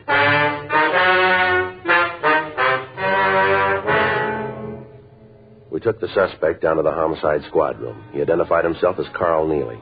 He was handcuffed to a chair, and we ran his name through the record bureau. He had a long string of arrests for various charges, including attempted robbery, assault, and assault with intent to do great bodily harm. He'd never been convicted on a felony, but his record showed that he'd served 2 terms in the county jail for drunk charges and creating a public nuisance. While we were checking his record, the suspect passed out in an alcoholic stupor in the squad room. We contacted Sergeant Jack McCready and Officer Danny Galindo and asked them to make a search of the suspect's residence. In going over the place, they'd found a blood-stained shirt and a coat. The garments were packed in a cardboard box that had been hidden under the kitchen sink. They were brought downtown to us along with an empty envelope found in the apartment.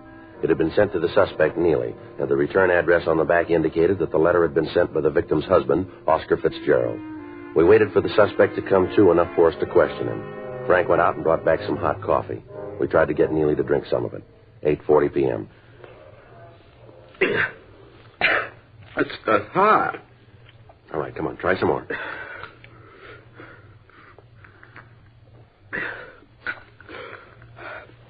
You're cops, huh? You've been the route before. Yeah. What am I here for? I want to talk to you about the Fitzgerald woman. Ada? Spouting off again. You said you killed her. Figures. Every time I get tanked up, I always kill somebody. Never fails. All right, tell us about the Fitzgerald woman. Nothing to tell. I read about it in the papers. This morning I started drinking. It always happens when I've been belting the booze. I right away tell people I killed somebody. These clothes here belong to you? Let me see. I don't know. Where'd you get them? Are they yours? I don't know. You got that many clothes? Hmm? I know all the clothes I got. No trouble at all. You don't dress as good as me. All right, come off it, Neely. You're in trouble. Big trouble here. You sat in the bar this morning, told everybody about how you'd beaten a woman to death. We find these clothes in your apartment, bloodstains all over them. Here's another thing, this envelope. Where'd you get this? Through the mail, like it says. You see the stamp? You know Oscar Fitzgerald? I don't get mail from strangers. Sure I know him. Is it a crime to get a letter now? What was in that envelope? I don't think that's none of your business. Well, we do. What kind of dealings have you got with Oscar Fitzgerald? You used to work for him? Doing what? I took care of the place when him and Ada were married, sort of a general handyman. When'd you see him last? I don't know, maybe a couple of months ago, around there, 3 months. And what did he find so important that he wrote you about it? Look, he loaned me some money. He sent me a check. It was a loan, huh? Yeah. Sign any sort of note for the money? Well, I endorsed the check. It said on it I was a loan. What are you guys trying to prove, anyway? You trying to tie me in with Ada's killing? You look good for it. You're off your rocker. I had nothing to do with it. Sure, you got me for drunk, but that's all. Your record makes you look good for it. Clothes we found in your apartment don't help you. You sure Oscar Fitzgerald didn't pay you to kill his wife? Be a lot better if you told us the truth here, Neely. I'm telling you the truth. It's right in front of you. All you got to do is open your eyes. It's there. Where'd the bloodstains come from? They're mine. Well, tell us about it. Well, I got in a fight with another fella. Where? A bar down on 7th. When? Wednesday. Last week? Yeah, last Wednesday. What time did you have this fight? Closing time? That'd make it about 2 o'clock, huh? That's when the bars closed. Where'd you go after you had the fight? Went up to a friend's house and had a couple more drinks. Who's a friend? You don't know him. He's got no record. What's his name? I don't want him dragged into anything. What's his name? Jackie Meadows. Let me see your hands, Neely. Sure. Well, you got some pretty bad bruises there. You must have hit something pretty hard. Mm-hmm. Fight I told you about, that's where those came from. Tell us what you did after you left the bar. I told you I went up to Jackie's. I had a couple of drinks. What time did you get there? Around 3, maybe 3:10. What time did you leave? About 5. Where'd you go? I don't remember too good. I was pretty boozed up. Where do you think you went? Well, Jackie was worried about me being cut up from the fight. He wanted me to see a doctor. Yeah?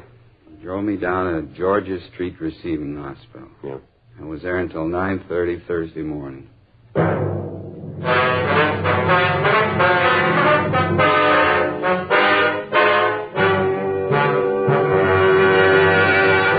You are listening to Dragnet, the authentic story of your police force in action. World altitude records. World speed records. All part of Bill Bridgman's job as a supersonic test pilot for Douglas Aircraft. You read about Bill in Time magazine. Now let's meet one of the world's fastest humans, and Jacqueline Hazard, who is collaborating with Bill on his new book, Test Pilot. They smoke America's most popular two-way cigarette, Chesterfield. I smoke the king size. After hearing what the Chesterfield people have been saying about them, I thought I should try them.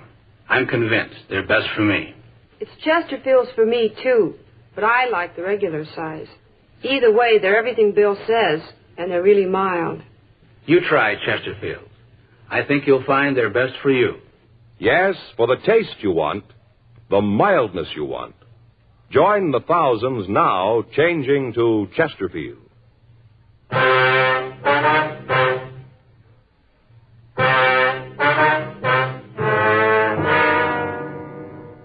A call was put through to Dr. Hall at Georgia Street Receiving Hospital, asking if a patient was given emergency treatment on the morning of Thursday, April 15th. A search of the hospital records verified the story told to us by the suspect, Carl Neely. We checked through our crime reports, and we found that a miscellaneous injury report had been made. From the coroner's report, we knew that the victim had been murdered between the hours of 5 a.m. and 7 a.m. on that morning. We got in touch with Neely's friend, Jackie Meadows, and he also verified the suspect's story. He was booked in at the main jail on a charge of being drunk in a public place, and Frank and I started checking out the remainder of the list that the stats office had given us. Originally, there had been 12 names on the list. We talked to 10 of them. The 11th, a Norman Sitkin, had a record of burglary, attempted robbery, and assault with a deadly weapon. He'd been arrested and brought to trial on a charge of murder 3 years previously, but he'd been acquitted. The circumstances surrounding his arrest were the same as those in the Fitzgerald case. The main reason he'd been released a free man was the testimony of his mother, who had sworn that Sitkin had been home with her on the night of the killing. When we went out to his home, we found that he wasn't there. We talked to his mother, and she told us that he'd been in San Diego for the past 3 days. Under interrogation, we established the fact that on the night of the Fitzgerald killing, Sitkin hadn't been at home, but that he had been in Los Angeles. We put in a call to the San Diego authorities and talked to Lieutenant Mort Gear in the homicide detail. We contacted the hotel where he was staying in Los Angeles, and a 24-hour stakeout was placed on the location. Wednesday, April 21st. Frank and I got back from lunch. Better put in a call to Mort, huh? See if we got anything on Sitkin? Yeah. You want to do it? Right. Okay.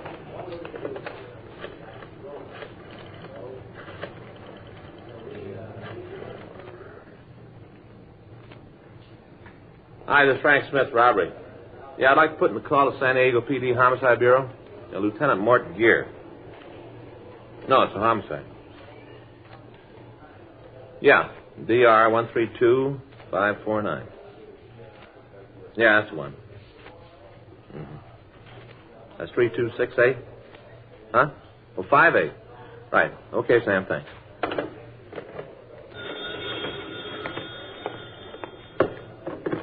I'm on this one, Joe. Oh, sorry. Homicide Friday. Yes, sir? No, that's right. When was that? Yes, sir. Right away. Cancel that call, Frank. What do you got? Sitkin just walked into his hotel.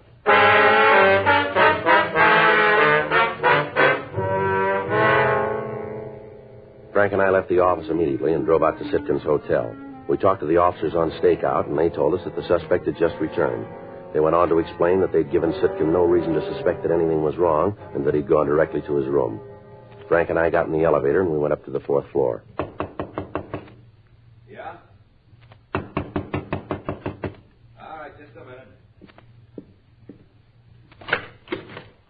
Yeah? What do you want? You Norman Sitkin?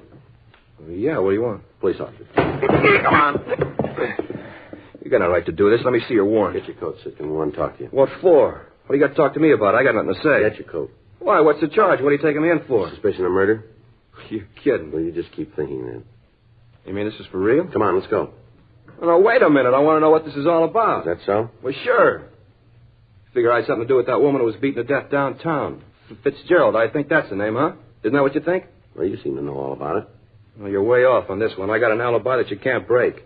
I can see you guys figuring because I stood this kind of beef once before, you can make it stick this time. Well, it won't work, cop. None of it fits together. I can prove where I was that night every minute. All right. That's right, every minute. You check in my house. Happens I was with my mother, just like the other time. All night I was home. You're going to stand on that? Well, there isn't any other way. Well, it's going to make it a lot easier then. Well, what's that supposed to mean? We talked to your mother. She says you weren't home that night. Well, she's wrong. You let me talk to her. She'll tell you. You just let me talk to her. She's sure you weren't there. She's willing to testify to that. Get out of my way! All right, come on. Let me get the cuffs. Yeah. Hold still. Funny, isn't it? What's that? Well, looks like he might have been good on that first killing, the one he was acquitted on. His mother might have lied on the stand. That's not going to make a lot of difference, is it? Huh? He's going to make up for it on this one.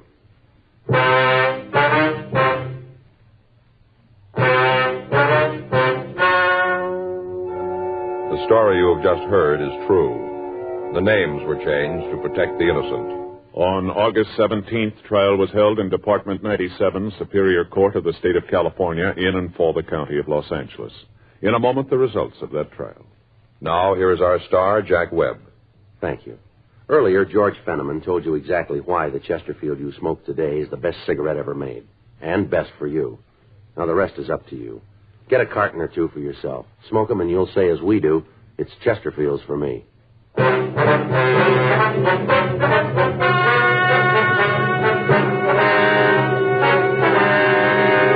Norman Edward Sitkin was tried and convicted for murder in the first degree. On recommendation of the jury, he received the maximum penalty, and on July 19th, he was executed in the lethal gas chamber at the State Penitentiary, San Quentin, California.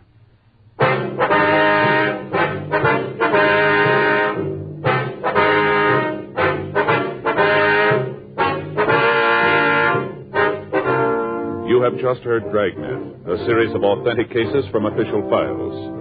Technical advice comes from the Office of Chief of Police W.H. Parker, Los Angeles Police Department.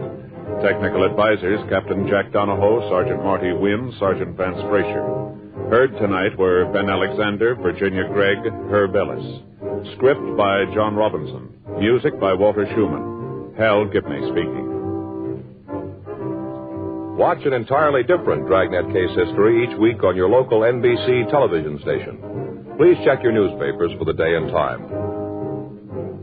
Chesterfield has brought you Dragnet, transcribed from Los Angeles. Filter tip smokers, this is it. L&M Filters, the one filter tip cigarette with plenty of good taste, much more flavor, much less nicotine, and effective filtration. Only the L&M filter contains the miracle product Alpha Cellulose, absolutely pure, non-mineral, harmless to health. Yes, this is it. As Helen Hayes puts it, L&M filters are just what the doctor ordered. Buy L&M filters, the light and mild smoke.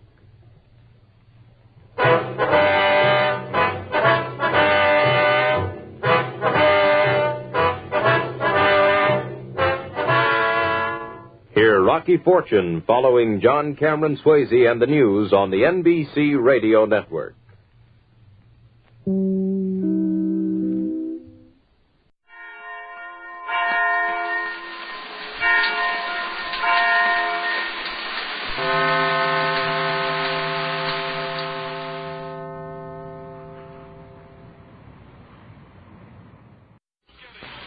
This one's about Pete Kelly.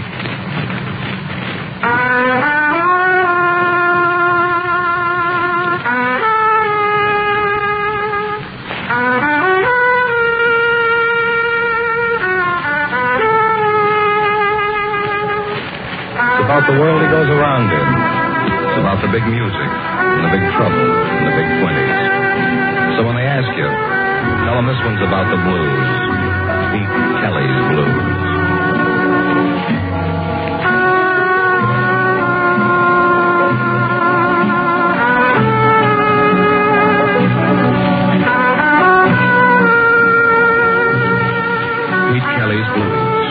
Starring Jack Webb, with story by Joe Eisner and music by Dick Kepner.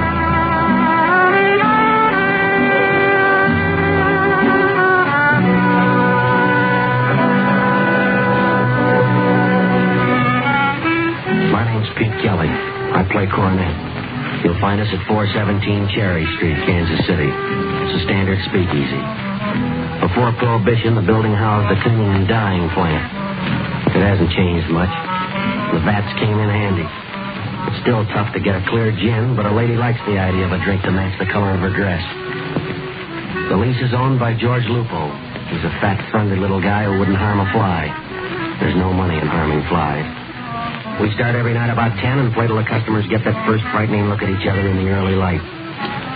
Lupo's working on a scheme to push the dawn back for at least one more hour. I don't think he'll make it, but I wouldn't want to risk a buck against him. Well, last night, everything was routine until I saw her again. We were just winding up the third set when she came in, flanked with the same deadpan gunsel.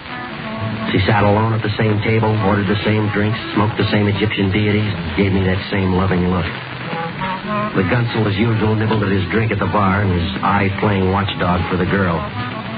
This was the fifth night, 4 nights running, same girl, same gunsel, same routine. Sit for 5 solid hours, drink, smoke, and work me over with her eyes, reach down deep for a sigh, and leave with deadpan right behind her. Well, I didn't like it. I was beginning to taste salt on my tongue. We went into a finish, and the girl looked once at the gunsel, he nodded, left the bar, and started to the stand.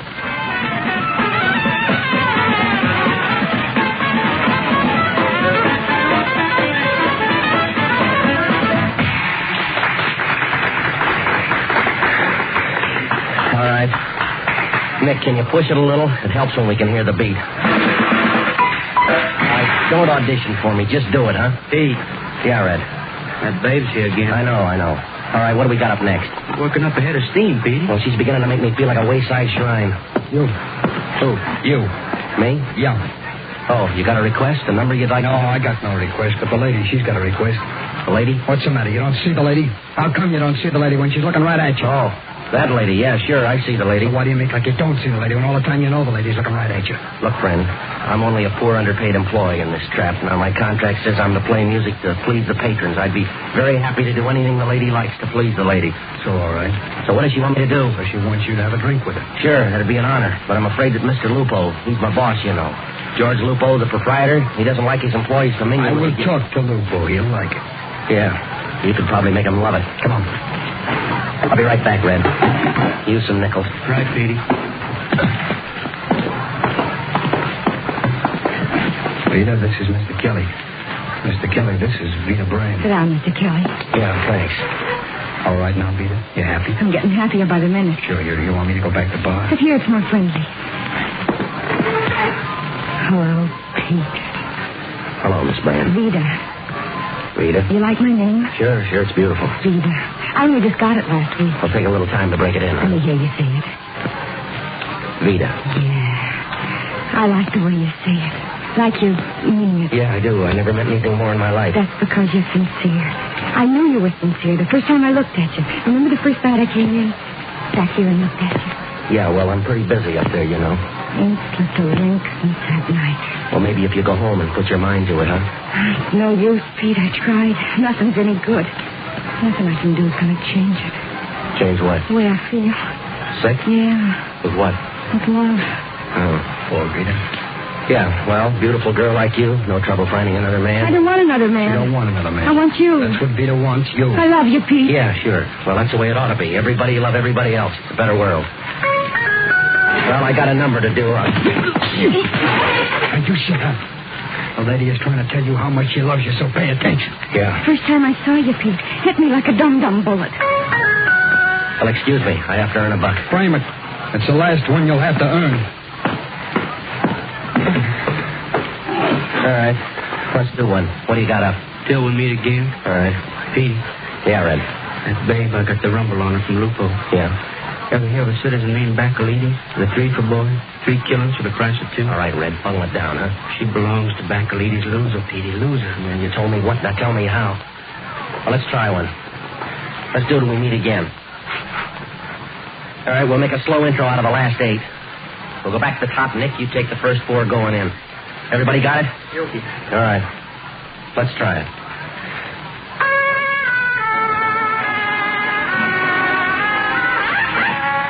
Come on, let's all play it, huh? All right, once more. Nervous, Petey? No, I'm not nervous. Now, come on, everybody, once more.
No break. Pete, Gunsel's heading this way again. Yeah, I know. What do we got up next? Brew, sweet little you and his Dixie once. All right. Now, look, friend, I got a job to do. On it. Let's go. Where? Now, you listen, Buster. This ain't a lollipop poking you in the gut. I could drop you and be out of here before you hit the floor. Yeah. Let's go.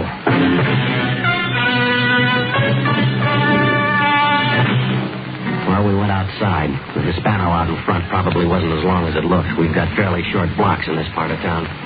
Veda took the wheel. She banked low around the corner, pulled out of a half-Immelman, gained a little altitude, and flew blind for downtown Kansas City. Veda glanced at me from the corners of charged eyes. Itch just glanced at me. I leaned my head back and closed my eyes. The Hispano whipped down Main Street, lost altitude as we gained the deserted financial district, made a perfect no-point landing at the side entrance of the Grundy Bank and Savings. Well, we went into the bank through the family entrance. One light was burning, and it hung low over the biggest dice table I ever saw in any bank. The stick man was busier than a flea on a fat lady. He called the plays and called the points, and not one of the 50 torpedoes glanced at us as we climbed a short flight to an upstairs office. 2 men were in the room. One, a shadow dressed in dark clothes, looked through a small window onto the dice game down below. The Tommy gun rested easy across his knees. The other man sat behind a desk no bigger than the loading platform at Union Station. He was counting money. Neat, orderly piles of bills were stacked around him like a well-trimmed hedge. We waited while he finished thumbing a book of 50s. He just held them up to his ear, fanned them once, made a note on a pad by his elbow. Finally, he turned his swivel chair to face us. It was all chin and jaw. He leaned back, made a church steeple with his fingers, drew me a credit manager's smile, and rocked his chair gently to and fro. Well, come in, Mr. Kelly. Sit down. You're among friends. Yeah, thanks. Pete, permit me to introduce you to this here gentleman here who's very fond of you. Sure, everybody loves me tonight. Oh, he doesn't love you. Only I love you. He's merely very fond of you. I am Bacalidis. Yeah. He's confused. Ain't he cute? Ain't he cute when he's confused? What confusion? How much time do you have? I'm at your disposal. Look, it runs something like this, Mr. Bacalidis. I play cornet, see? At 417, I mind my own business. I try not to poke a thumb in anybody's eye. Well, I noticed this young lady here sitting out front, and tonight she asked me to have a drink with her.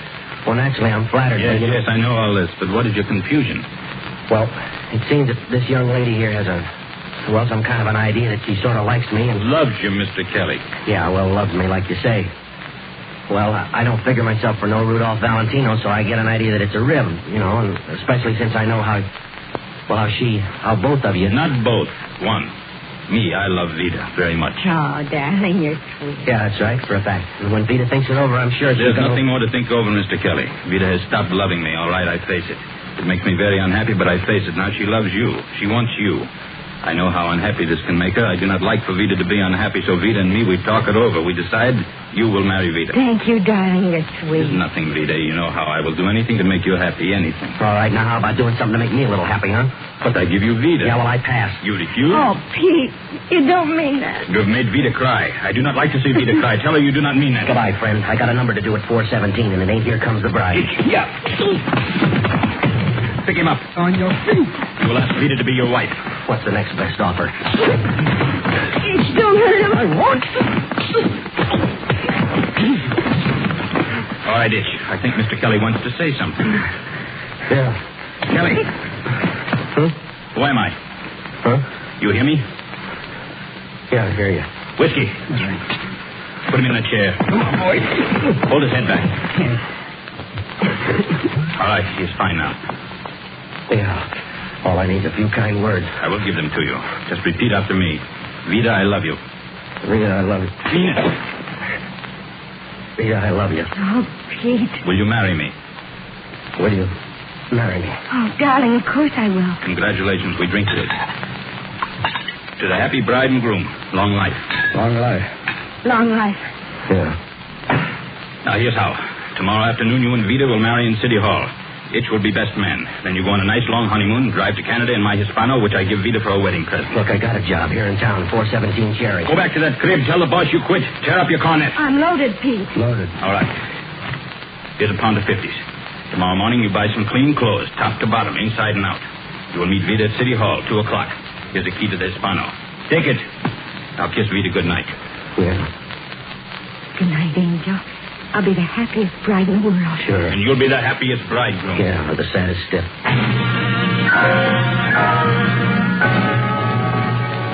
Well, I left the office inside the spin of a top.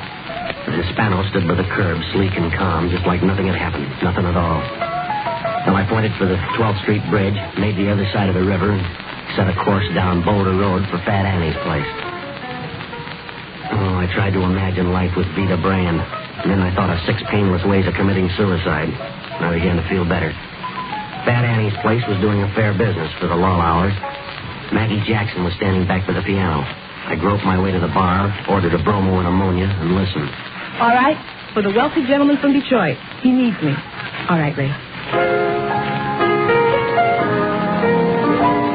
He needs me. He doesn't know it, but he needs me.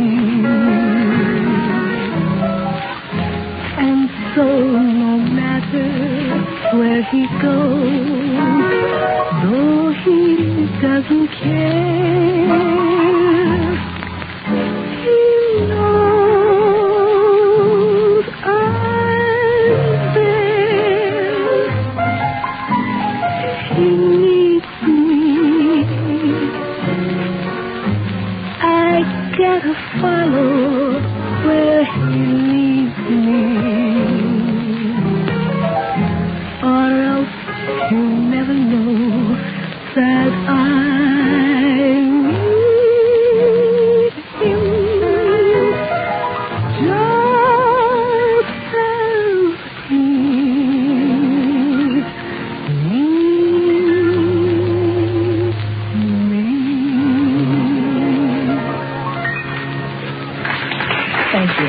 Thank you. Congratulate me, Maggie. Congratulations. What for? Let's get back here. I want you to be the first to know. In here.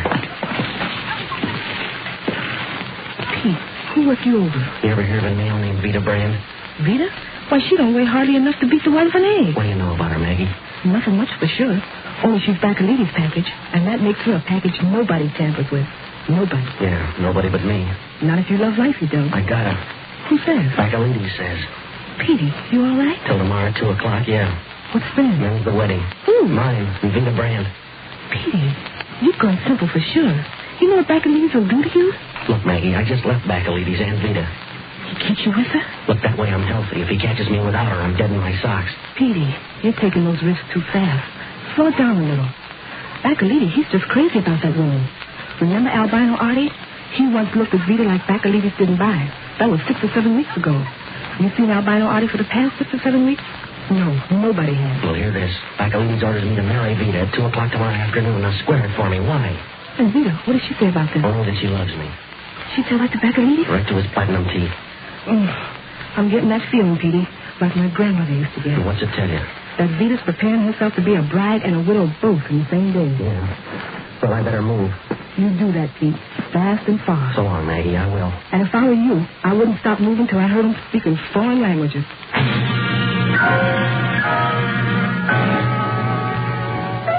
Well, marry Veda and I'm a dead bridegroom. Don't marry Veda, I'm a dead bachelor. Well, I decided to try to be a live fugitive. I raced the Hispano back across the river, pulled up sharp in front of 417 Cherry. The brakes never made a sound. Lupo was pounding the cash register with both fists. He threw the usual glare at me as I pushed through to the bandstand.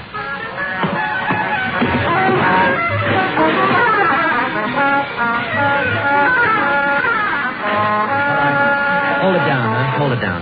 Let's do this one real fine, for me. It's my last time around. P? Yeah, Red.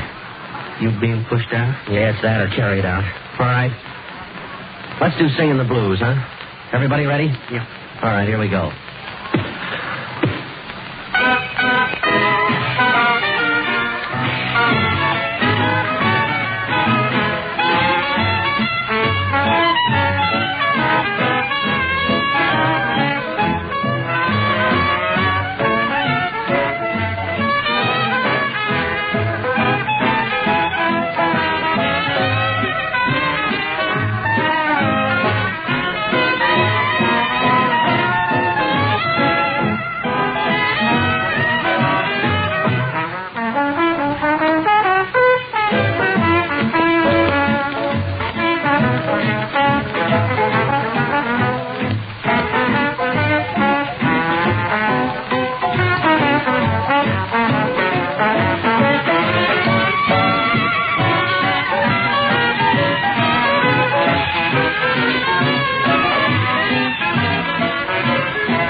That'll do. Now, look, boys.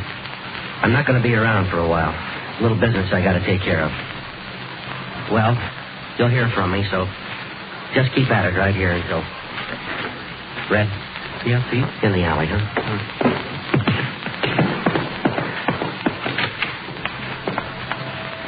Look, Red, I'm in a jam. What can I do to help you? Thanks, but nothing. I got to keep moving. Maybe cool off in a couple of weeks, maybe not. Meantime, try to keep the boys together, huh? Sure. Well, Take care of yourself, huh? Petey, need a couple of bucks, Erskine, anything? No, I'm fine. I'll see you.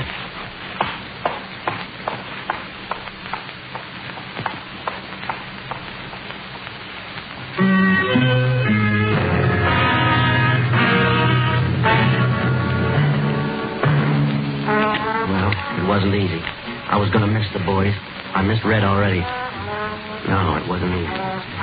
But there was only one exit. I drove around to the rooming house, raced up the stairs. All I had to take was a clean shirt, my other suit, and my book of arrangements. I'd hightail it east, just keep rolling till I ran out of road. That was the plan, until I got to my room. She was stretched across my bed, and she looked right at me as I came in. And there she was on my bed, looking right at me, but I was all alone. Now, Veda would never be anybody's widow. She was too dead to say I do. The stocking from her left leg was where no girl's stocking ought to be, knotted tightly around her throat. Well, I tiptoed back to the door as though she was a light sleeper. I closed the door very gently behind me, and then I raced down the 3 flights into the street, into the Hispano, and into high speed. There was no landing out of this one. You just don't hit the road in a car belonging to the stiff you leave behind. For such violations, the law is strict. Also, Bacalides. Well, I pulled up hard in front of Sour Sammy's joint. This time the brakes cried. Barney Ricketts was sitting at his usual table in his usual state, boiled and loud. Barney's the only ex-bootlegger in the country who went broke in 1922. He says he did that to aggravate a couple of prohibition agents he hated. Well, Barney saw me come in and waved me over to his table. Ah, Pete Kelly. Welcome, Petey, and have a drink. Look, Barney, I'm up to my eyes. Nonsense, Petey. You haven't even opened them yet. Here we are. A drink for you and a drink for me. Now, listen, Barney, I'm in trouble. Petey, I have suddenly become oppressed by the state of the world. Well, it's my own fault, Petey, my own fault. I make it a rule never to look at the public prints. But tonight, well, just listen to these few choice items. Now, look, Barney, right now I'm a moving target for Bacalides' gun. Last night's edition of the Star. Look here, Petey, September 8, 1923. Girl forced to leap from stranger's automobile. But let us remember, Petey, that the only girls who leap from strangers' automobiles are those who climb into them. And here, look here. All right, Barney. California politicians say they are responsible for President Calvin Coolidge's success. Probably insist, Petey, that it's in honor of their state that he's called Cal. And this, Petey... Barney, look, there's a dead girl in my room. German marks quoted at 28 cents per million. So you see, Petey, even a German millionaire is pushed hard to feel like 30 cents. Now, look, Veda Brandt, Bacalides' girl, she's dead, Barney, in my room. Well, now, that's most careless of you, Petey. If I run, it's the law, Barney. If I stand still, it's Bacalides. How did you get mixed up with Veda Brandt and Bacalides? I don't know. I'm still in last week's fog. She wanted to marry me. Bacalides said I would or else. Why, Barney? Why if he torched for her? Very simple problem in human relationships, Petey. Tonight, the word got out that Muggsy Brand was sprung. Who's Muggsy Brand? Peter's father. He was sent up last year. Peter's his whole life. He tried to guard her like Lupo guards his cash register. He hates Bacalides, and if he learned that he and Veda... Yeah, now it's coming into focus. Sometimes, Petey, you're dull-witted. Dull-witted, but stupid. So Bacalides and Veda rigged it to disarm her old man. She marries me, takes the heat off Bacalides. Splendid, Petey, splendid. And her old man winds up throwing the knife at me. All I gotta do now is explain Veda's body in my room to Muggsy Brand. Precisely what Bacalides expects you to face. All right.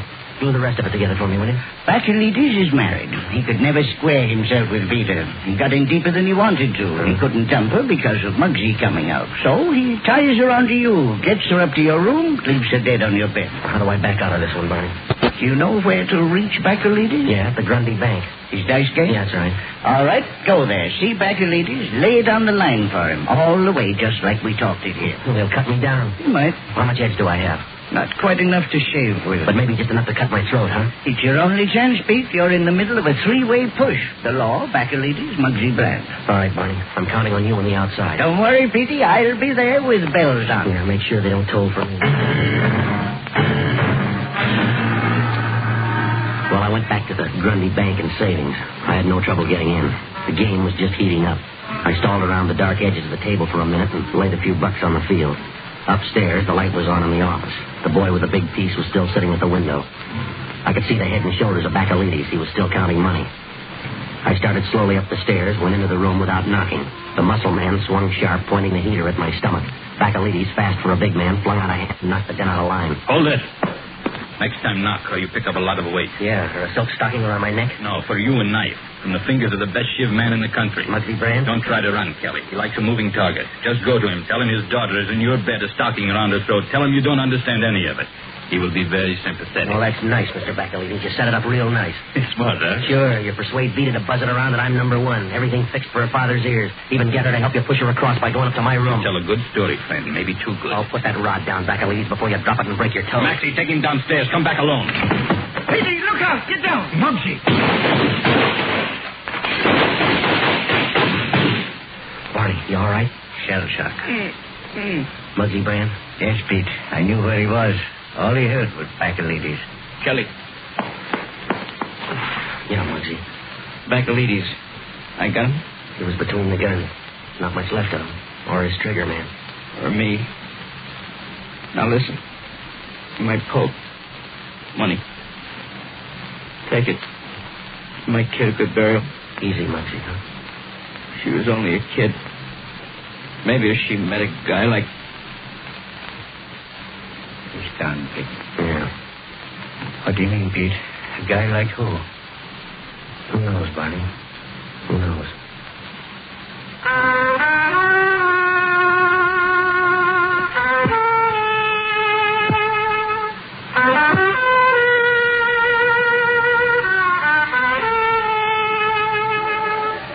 Pete Kelly's Blues, starring Jack Webb, with story by Joe Eisinger and music by Dick Cathcart.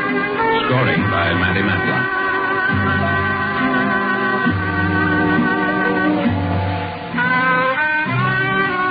The music of Pete Kelly's Big Seven and Maggie Jackson is now available on phonograph record.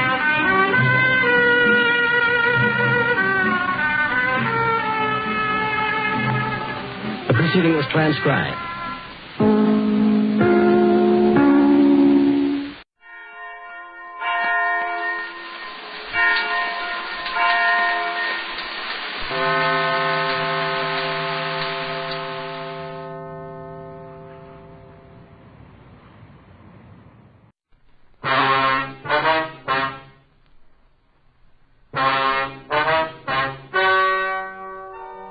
Ladies and gentlemen, the story you are about to hear is true. The names have been changed to protect the innocent. Dragnet is brought to you by Chesterfield, made by Liggett & Myers, first major tobacco company to bring you a complete line of quality cigarettes.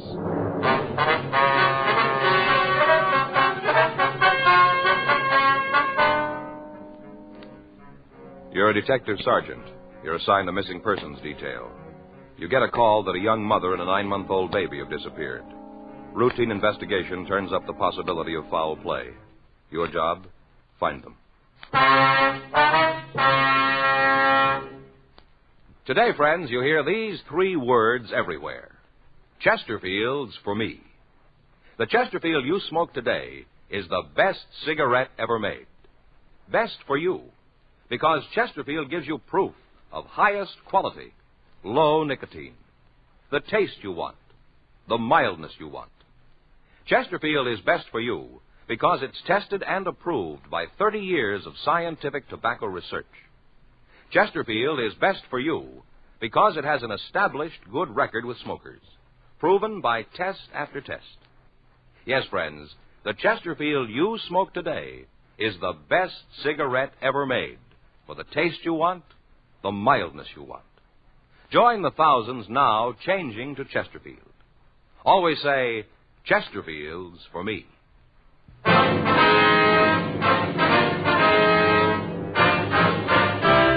Dragnet, the documented drama of an actual crime. For the next 30 minutes, in cooperation with the Los Angeles Police Department, you will travel step by step on the side of the law through an actual case transcribed from official police files. From beginning to end, from crime to punishment, Dragnet is the story of your police force in action. It was Tuesday, August 12th. It was warm in Los Angeles. We were working the day watch out of Homicide Division, missing persons detail. My partner's Frank Smith. The boss is Captain Lorman. My name's Friday. We were on our way out from the office, and it was 10:14 a.m. when we got to 1865 Malabar Street. Manager's apartment. Better try it again, huh? Yeah. Just a minute. I'm moving as fast as I can. Sounds like she's got trouble. Yeah. Yeah? Miss Fleischer? Yeah, what do you want? Police officers, ma'am. We'd like to talk to you. Come in. I got to take care of that kid. Thank you very much. Thanks, ma'am. Sit down. I'll be right back. All right, thank you. Sounds like colic to me. All right? Yeah, sounds like colic. Wonder if she's got a hot water bottle. What? Hot water bottle. Put it on the kid's stomach. Makes him feel better. Oh. Both of ours had the colic. Pour out 3 hot water bottles. On 2 kids? No, Joe. We lost the stopper on one of them. Baby's teething, having a rough time. Oh. This is my partner, Frank Smith. My name's Friday. We'd like to ask you some questions about one of your tenants. Oh, which one? Mrs. Shipley. We understand she had apartment 207. Yeah, she did. What about her? You know where we can get in touch with her? You got any idea? When did you see her last? Guess it must have been a month ago. Possible you might be able to give us an exact date on that? Well, if I could have done that, I told you right out. I got nothing to hide. Well, we didn't mean to say that you had, ma'am. Well, it sounded like it. Sounded an awful lot like it. I'm going to be honest with you. Yes, ma'am. When Harriet first moved in here, we got along fine. She was all the time wanting me to tell her how to take care of the baby when it came.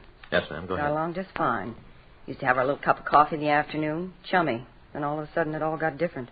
Well, how was that? Just did. Her husband was overseas. In the Army. I guess Harriet missed him pretty much. Anyway, she was always saying how she did. Wished he could be here when the baby was born. Got terrible depressed. I see. Moody, you know. Yes, ma'am. I did what I could to cheer her up. Used to go up there and we'd sit and talk. Taught her how to knit. Gave her some needles and yarns, a little present. I thought maybe it'd give her something to think about. Kind of take her mind off her and her husband. Didn't do no good. Well, how long had her husband been away, do you know? 4 months this time. He's over in Japan, I think, Army. Mm-hmm. Harriet used to go out once in a while, go down to the show. Seemed like just about every picture she saw made her sadder. I guess that's why she did it. Just got so sad she couldn't take it anymore. Oh, what's that? Tried to kill herself. Shipley? Yeah. I got the kids in bed one night and went up there. I hadn't heard nothing from her that day, so I went up to see how she was. Good thing I did, too. Found her right there in the living room. She cut her wrists. Right away, I called for the doctor, and all the ambulances and police came running around. Took her to the hospital. Big deal. Guess I found her in time, though. They pulled her through. Mm-hmm. I walk up there and find her dying, that far from death's door, and when she comes home from the hospital, what thanks do you think I get? I wouldn't know. Go ahead. Nothing. Not a single solitary word do I get. She's mad. Says I should have left her alone, let her done it. Come in here when she got back and read me off in words that I ain't used to hearing. Uh-huh. I got 5 kids, mister. They take a lot of time, and I ain't got enough to go running around after nobody who don't thank a person for saving their life like that. I called it quits right then. Right at that minute, we were no longer friends. Mm-hmm. When did she make the attempt on her life? Last September. I don't remember the date. I think it was the 2nd. Maybe the 3rd week. I'm not sure about what day it was. Anyway, after I saved her life, she's mad at me. She have any people here in Los Angeles, would you know? I never heard her talking none. She's got a sister.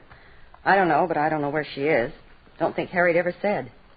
Well, what did she say to you when she left? She give you any idea where she was going? I didn't even see her. She didn't even come by and say so long. Goodbye, take a jump, nothing. She just left. One night she's here, next morning she's gone. She get any mail while she was here? Yeah. Once in a while she'd get a letter from her husband.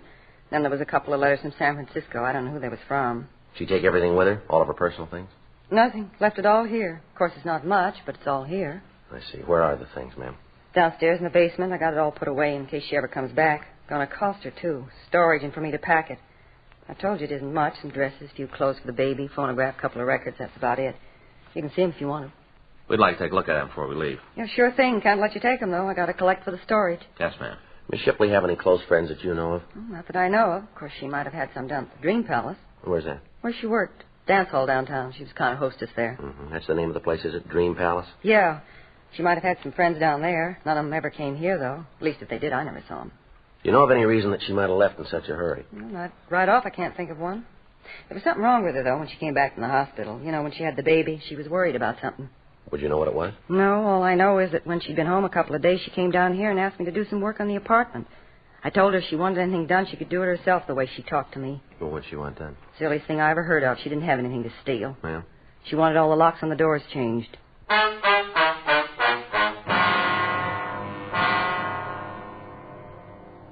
"10:46 a.m. In the company of the apartment manager, Barbara Fleischer, Frank and I went down to the basement and looked through the missing woman's effects. Other than the phonograph, several cardboard boxes of used baby clothes, and cheap woman's dresses, we found nothing. There were no snapshots or letters to aid us in ascertaining where she might have gone. We asked Mrs. Fleischer to notify us in the event that she heard from the Shipley woman. We put in a call to Georgia Street Receiving Hospital and verified the story about the attempted suicide. 11:15 a.m. We checked the phone book for the address of the Dream Palace Dance Hall. It was on the second floor of a large building at the corner of 7th and Margot Streets. On the front of the building were several faded photographs of contest winners with the cups that they'd won and the name of the proprietor, Ernest Lasnik. We went upstairs. It was a large barn-like room with crepe paper birds hanging over the lights. In the rear of the place, at one of the tables, we found Lasnik. He was just eating his lunch. Mr. Lasnik? Yeah? What do you want? I'd like to ask you some questions. We're police officers. My name's Smith. My partner, Sergeant Friday. Hi. How are you? Won't shake hands. Got butter all over them. Sit down. Thank you. Care for a sandwich? No, thank you. No, you do go right ahead. There's all the makings, bread, butter, salami, pickles. Help yourself. No, thanks, Mr. Lasnik. You don't mind if I go ahead, huh? Bunch of kids coming in at 3:30. Like to get the place cleaned up before they get here. No, sir, you go right ahead. All right. What do you want to see me about? It's about one of your employees, sir. Yeah? Which one? Girl named Harriet Shipley. Oh, yeah, I remember. She don't work here anymore. She doesn't work here anymore? No. Got any idea where she is? No, got the slightest. I ain't seen Nadine in about maybe 6 months. No, sir, you don't understand. We're inquiring about a Harriet Shipley. Yeah, I know. I told you. I ain't seen her in 6 months. What's this about Nadine? That's her club name. Oh. See, lots of girls don't like to use their real names. In case a fellow wants to get chummy away from here, it's easier if we don't know the girl's real name. Harriet used Nadine. I understand. You know, we got a bunch of them. When one of the girls leaves, we put the name back in a hat. New girl picks it. Had 14 Nadine since we opened. 27 Altheas. Yes, sir. Do you have any idea where the Shipley girl is? No. Might check her husband. He might know. We understand he was in the Army. Yeah, that's right. He is. Overseas. He should know where his wife is, though. Ask him. Well, we'll probably do that, sir. We thought maybe we could turn her up ourselves. There's been a missing report filed on her. Missing, huh? Who told it? Sir? Who told about her being missing? The report was filed by her mother-in-law. Well, I wish I could help you fellas out. Now, last time you saw the Shipley girl, she say anything about leaving town? No. Wouldn't be surprised, though. Why do you say that? Well, poor kid was scared to death. Told me she wanted to get away. Do you know what she was frightened about? Yeah, Cliff Bender. That's what she was afraid of, Cliff. Well, who's he? Well, look, I'll tell you the whole thing. Be easier that way. One favor I got to ask you. Yes, sir? You won't tell Cliff I told you. If you come up here, he could tear the place apart easy. You got to promise me you won't tell him. All right, sir. You go ahead. Yeah. Well, Nadine, Harriet, well, she came to work for me about 1.5 years ago. Came in and told me she'd had some experience in a dance place in the Midwest. I don't remember the name right off. Probably come to me. Yes, sir. Well, I told her I'd try her, sort of probation. Yes, sir. Well, it worked out fine. End of the week, I put her on permanent. She did real well. A lot of guys got coming in just to dance with her. Wouldn't have nobody else, just Nadine. Harriet. Well, that's how she met Cliff. He come in one night, fell for it, and they started to go together. I told him I didn't like the idea of girls going out with the customers. Not good business. Didn't make any difference to them, though. They kept right on seeing each other. That's this Bender fella. Yeah. Well, anyway, one night the soldier come in. He was took right away with Nadine. Asked her for a dance. Kept buying tickets all night so he could dance with her. Come back the next night. Same thing. All night long he danced with Nadine. That's Harriet. Yeah, that's right. Called her Nadine. I told you about it. Yes, sir. Made Cliff plenty sore, but there wasn't anything he could do about it. She wanted to be with a soldier. It wasn't too long before she told him he was going to get married. Well, word got around about that. Really made Cliff hacked. Real hacked. Yes, sir. Yeah. Well, him and the soldier, Shipley, had a fight downstairs one night after we closed. Guess Cliff waited for him and Nadine to come down. Anyway, it was a real brawl. Cops and everything. Cliff really cleaned up on the soldier. Didn't do any good, though. What do you mean? Nadine told Cliff to stay away from her. Keep far away. Told him that her and the soldier was going to get married and that they were through. She meant Cliff and her. Well, the soldier and Nadine got married a couple of days later, and she quit her job. Right after that, I heard he went overseas, and Cliff was around trying to break things up. Didn't do no good, though. Nadine loved the soldier, and she planned to stay with him. Yes, sir. Well, I tried to talk to Cliff, tell him to stay out of it. Leave the girl alone. What was that? I told him to leave the girl alone. I see. Didn't do any good. He was sure hacked. He said that she was his girl. Might take some time, but he'd get her for running out on him. I figure he told her that, too. That's what she was afraid of. Don't blame her. Cliff told me that. I'd believe him. What's that, sir? That he was going to kill her.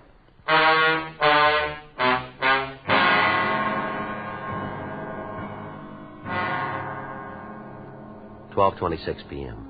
After we'd gotten the names and addresses of the employees of the Dream Palace who knew the missing girl, Frank and I went back to the office. We had the names checked through the record bureau, but we found that only one of the 14 people on the list had arrest records. That one was a Cliff Bender, who had been picked up on a charge of suspicion of burglary. However, according to the information on the report, he'd been released because of lack of evidence. We checked the log about the fight Lasnik had mentioned. We found that an FI card had been filed, but that no arrest had been made. We went over to room 45, and we talked with Sergeant Eggenweiler and Sergeant Rubles, the officers who'd handled the burglary case. They told us that in their contacts with Bender, he was sullen and uncooperative. They told us that he had been seen in the company of known criminals. They also told us that in their opinion they considered the man dangerous. We checked his last known address, but we found that he'd moved in July, leaving no forwarding address. While Frank and I checked out the rest of the missing girl's friends and acquaintances, Sergeant Graham and Cliff Bailey tried to check on Bender. We talked to everybody on the list we'd gotten from Ernest Lasnik, but none of them could give us any idea of where we might find the Shipley girl. Most of them, however, told us about the threat that Bender had made against her life and expressed the opinion that he was responsible for her disappearance. The next day, Wednesday, August 13th, Frank and I went by communications, then we checked back into the office. I tell you the mother-in-law of that missing girl called again this morning? No, you didn't. Yeah, she wanted to know how we were doing, what progress we've been able to make. Well, what'd you tell her? Well, I filled her in on what we found. I didn't tell her about Bender, though, just said we thought we'd be able to find the girl. Mm-hmm. You talked to her when she made the original report, didn't you, Joe? Yeah. What'd you think? Well, how do you mean? Well, isn't there something there that's a little off base to you? I don't know what you're trying to get at. Well, it just seems to me that she doesn't care if we find her daughter-in-law or not. All she cares about is the kid. Well, yeah, I kind of got that idea myself. The way she talked, doesn't seem that she and the girl got along too well, does it? No. It just seems like there's something she isn't telling us. I don't know what it is. I asked her this morning if she'd heard from her son, if he knew anything about where his wife might be. What'd you say to that? Well, she told me she didn't want to bother him, make him worry. Wouldn't even tell me his mailing address. Said she didn't want him alarmed unless there was a reason. No, the way I see it, his wife being gone is reason enough. Yeah, that's the way it seems to me, and I told her that. She said our job was just to find the girl and the baby, and that's all. Cooperation like that isn't going to make it any easier, is it? We can only do so much if she isn't going to help us. No, it doesn't make a lot of sense. Her filing the report and then holding out information. I maybe better get over and talk to her again. See if we can get the whole story. How about Graham and Bailey? You heard from them? No, there's a note in the book. They got a lead on Bender. Graham said they were going to run it down for us this morning. Uh-huh. What time you got now? 9:43. I want to talk to the skipper. Make arrangements to put a picture of the Shipley girl on Suspects Wanted this afternoon. Might be able to turn something, huh? Sure, a lot of loose ends. I get it. Missing persons Friday. Yeah, Graham. Mm-hmm. Where? What'd she say? Mm-hmm. Yeah, well, that's about the same. What? Yeah. Well, you want to call the crime line? Right. No, we'll meet you out there right away. Right, bye. Only found where Bender was living. What do you mean was? Checked out last June, about the same time the Shipley girl disappeared. Landlady hasn't seen him since. Guys came up with something else. Yeah. A couple of shirts for a baby. Uh-huh. Bloodstains all over him.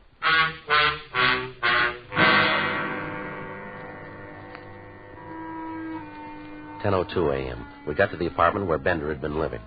The crew from the crime lab were there, and they were photographing the room and the clothing that had been found. Sergeant J. Allen told us that he'd have to run a precipitate test on the stains before he could tell whether or not they were of human origin. 10:45 a.m. They finished their investigation on the scene, and they went back to Central Station to compile the results. Frank called the office, and a local and an APB were put out on Cliff Bender, asking that he be picked up as a possible suspect. We also had his card flagged in the record bureau. We talked to the landlady of the apartment building, and she told us that Bender had left his apartment hurriedly one night about the middle of June. She was unable to tell us the exact date, but she did go on to say that she'd been getting a check for the rent each month. We asked her if she could show us either one of the checks or an envelope that it had come in. She explained that she had thrown the envelopes away and had cashed the checks. She was unable to tell us where they'd been mailed from. She said that as far as she knew, she'd never seen the Shipley girl in Bender's apartment. We asked her to notify us immediately in the event that the suspect returned. We put in a call to the bank where the rent checks were cashed, and we asked that they give us the information on them. 1:30 p.m.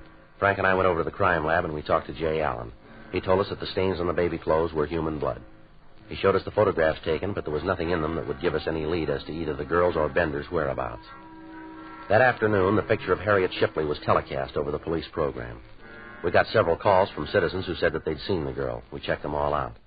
One of the callers, a bus driver, told us that he'd seen the girl and the baby on his bus during the month of June, and that she'd gotten off in San Diego. We alerted the police in that city to look for her.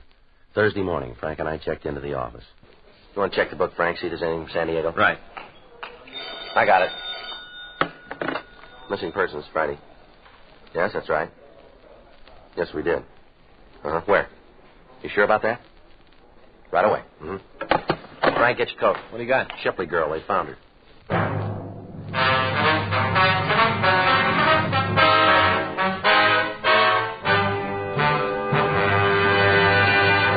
You are listening to Dragnet, the authentic story of your police force in action.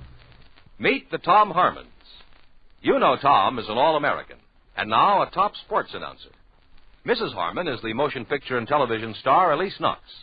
They're typical of people everywhere who are saying, Chesterfield's for me.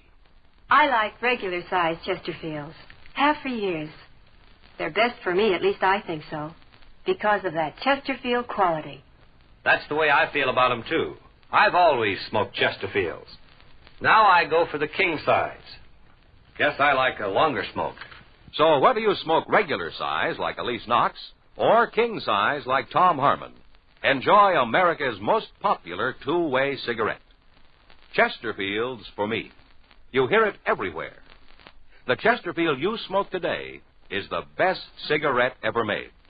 For the taste you want, the mildness you want, join the thousands now changing to Chesterfield.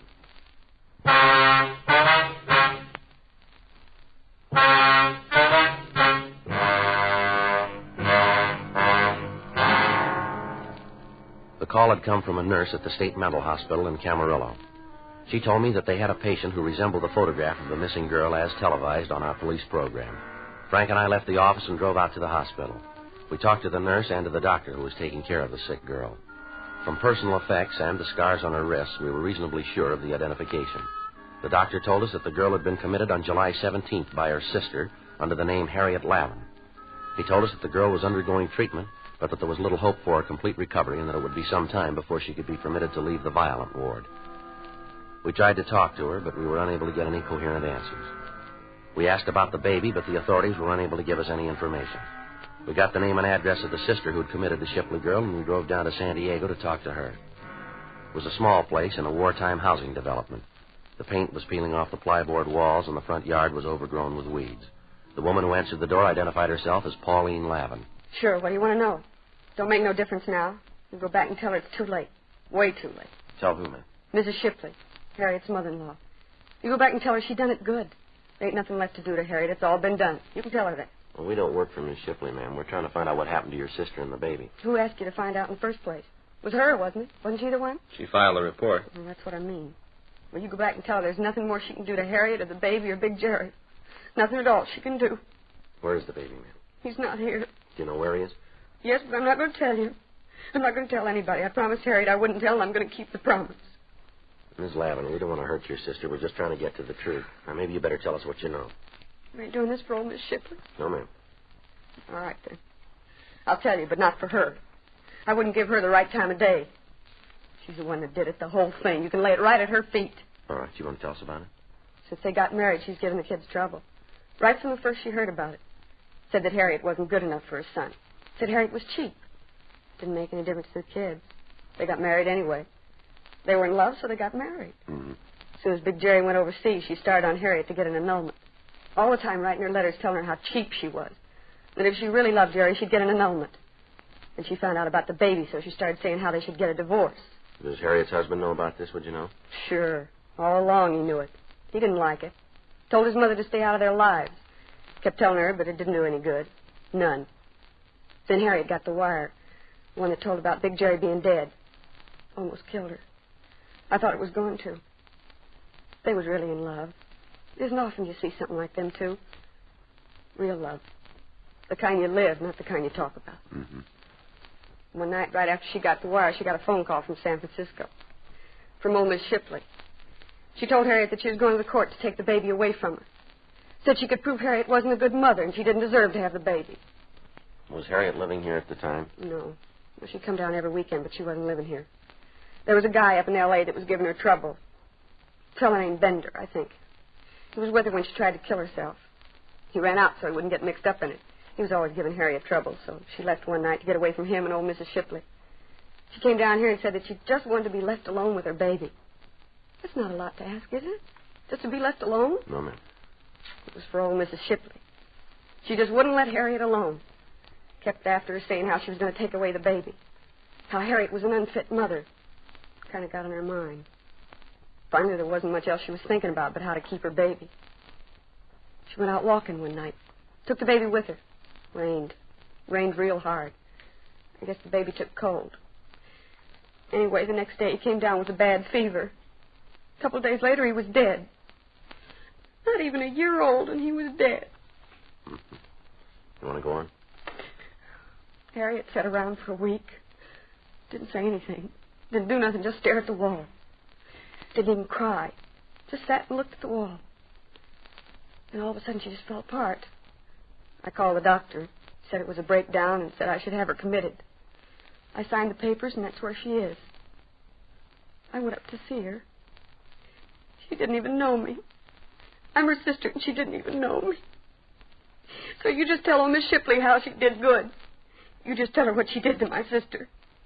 Tell her how the baby's dead, and she's finally got what she wanted, because now Harriet hasn't got the baby. Nobody's got him. Nobody's got him. Nobody. Come on, Frank. Yeah.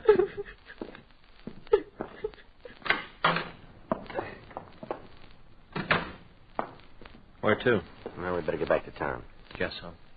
See Miss Shipley.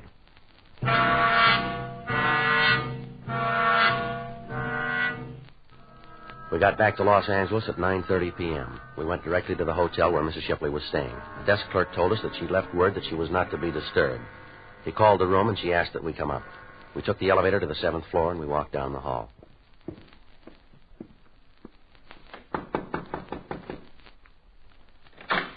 Good evening, Sergeant Friday. Officer Smith, come in. Thank you. Thank you, ma'am. You're just having a drink. May I fix you one? No, thank you. How about you, Mr. Smith? No, thank you. You don't mind if I go ahead? No, ma'am, not at all. Just sit down, and I'll be right with you. Thank you. Desk clerk said it was important. Yes, ma'am. You found my daughter-in-law? Yes, ma'am. And the baby? Where is he? Is he still with us? No, ma'am, he's not. Where is he?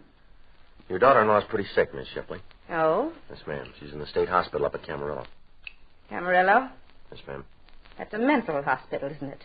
That's right. Well, I'm sorry to hear about Harriet, but I knew she wasn't very stable. Why didn't you tell us your son was dead, Mrs. Shipley? I didn't think it had any bearing on the thing. What difference does it make? You don't seem to be very interested in his wife. I'm going to be honest with you, Sergeant. I'm not. Not in the least interested in what she does or where she is. I never did feel she was the right girl for my son. Never. When the baby was born, I tried to go along with it. I tried to be nice to her, and she wouldn't have it. She wouldn't even be friendly. She poisoned my son, turned him against me. She's a terrible woman. Just terrible. Whatever's happened to her is just exactly what she's got coming. Naturally, I'm sorry it's the way it is, but there's nothing I can do. All I'm interested in right now is my grandchild. I want him. And if I have to go to court to get him, then I'll do it that way. That won't be necessary, ma'am. Where is he? I'd like to go and get him now that Jerry's wife can't take care of him. He's dead, ma'am. If this is some kind of a joke that you're making up to help my daughter-in-law keep him, it won't work. It's no joke. It's the truth. He died in a hospital in San Diego. It's not right. It's not right that he's dead. She did this. Harriet. She did it to get even with me. I know she did. We're sorry, Miss Shipley. First my husband, then Jerry. I haven't got anybody. I'm all by myself. There isn't anybody in the world who cares. Nobody. No, we're sorry, Miss Shipley. I wish there was something we could do. No, you're not. You're like the rest of them. But it's Harriet. She's the one. Nobody else to consider in this mess. Just her. What about the baby?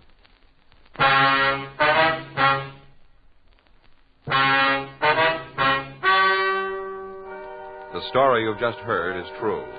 The names were changed to protect the innocent. On Thursday, August 14th, a meeting was held in the office of the Captain of Homicide, Los Angeles Police Department. In a moment, the results of that meeting. Now, here is our star, Jack Webb. Thank you, George Fenneman. You know, the Chesterfield you smoked today is the best cigarette ever made, and best for you. Now, that's a fact. And to my way of thinking, it's the very reason for you to change to Chesterfield. Try 'em either way, regular or king size. If you try 'em, I think you'll say with all of us, Chesterfield's for me.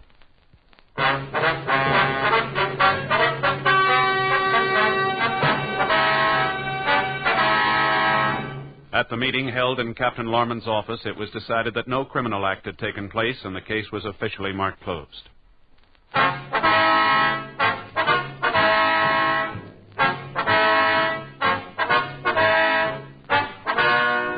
You have just heard Dragnet, a series of authentic cases from official files. Technical advice comes from the Office of Chief of Police W.H. Parker, Los Angeles Police Department. Technical advisors, Captain Jack Donahoe, Sergeant Marty Wynn, Sergeant Vance Brasher. Heard tonight were Ben Alexander, Herb Vigran, Carolyn Jones. Script by John Robinson. Music by Walter Schumann. Hal Gibney speaking. Watch an entirely different Dragnet case history each week on your local NBC television station. Please check your newspapers for the day and time. Chesterfield has brought you Dragnet, transcribed from Los Angeles. Filter tip smokers, this is it. L&M Filters. The one filter tip cigarette with plenty of good taste. Much more flavor, much less nicotine. The right length for effective filtration. Only the L&M filter contains the miracle product, alpha cellulose, the purest material for filtering cigarette smoke. Yes, this is it. As Rosalind Russell puts it, L&M filters are just what the doctor ordered. Buy L&M filters, the light and mild smoke.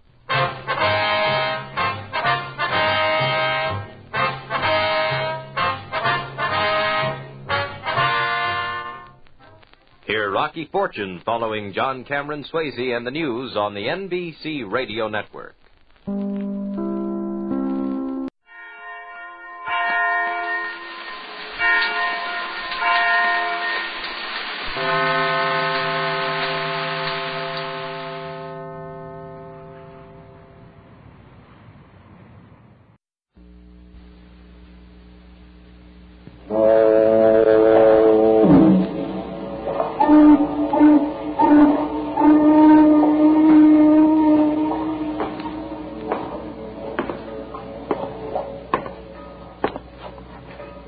Sure.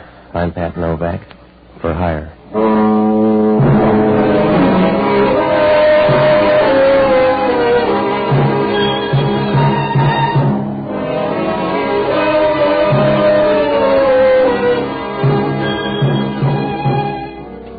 That's what the sign out in front of my office says. Pat Novak for hire.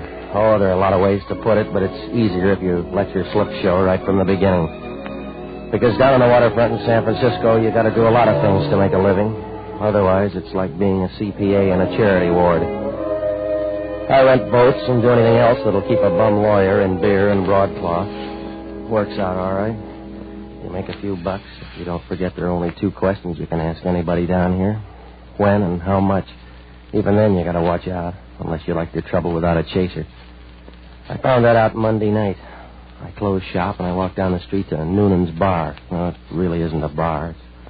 It's just a couple of stools with a bottle opener and a jukebox full of Irish tenors, but it's good enough to give you a shove down the road. Must have been about 11. I was sitting at one end of the place by myself, sorting out mistakes and spending $50 on the bar, so I don't know when she came in, but she came in. I remember that.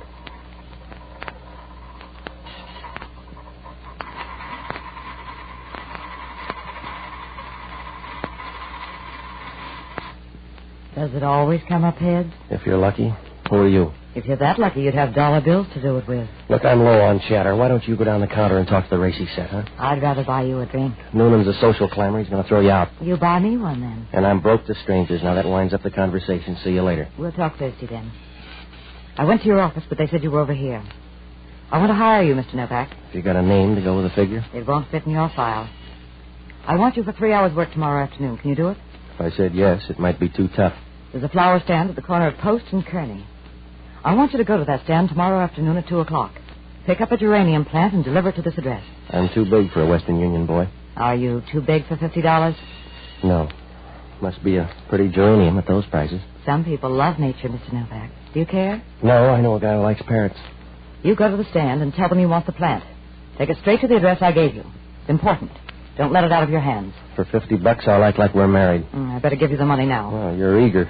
Suppose I don't deliver. I found you tonight. I can do it again. Mm-hmm. Well, where do I get in touch with you? You don't. Mr. Novak, this is the last time over the course. So take a good look now. Yeah, I'm away past midnight already. Suppose something goes wrong tomorrow. Then it's very simple, Mr. Novak. You won't have to send for flowers. Good night.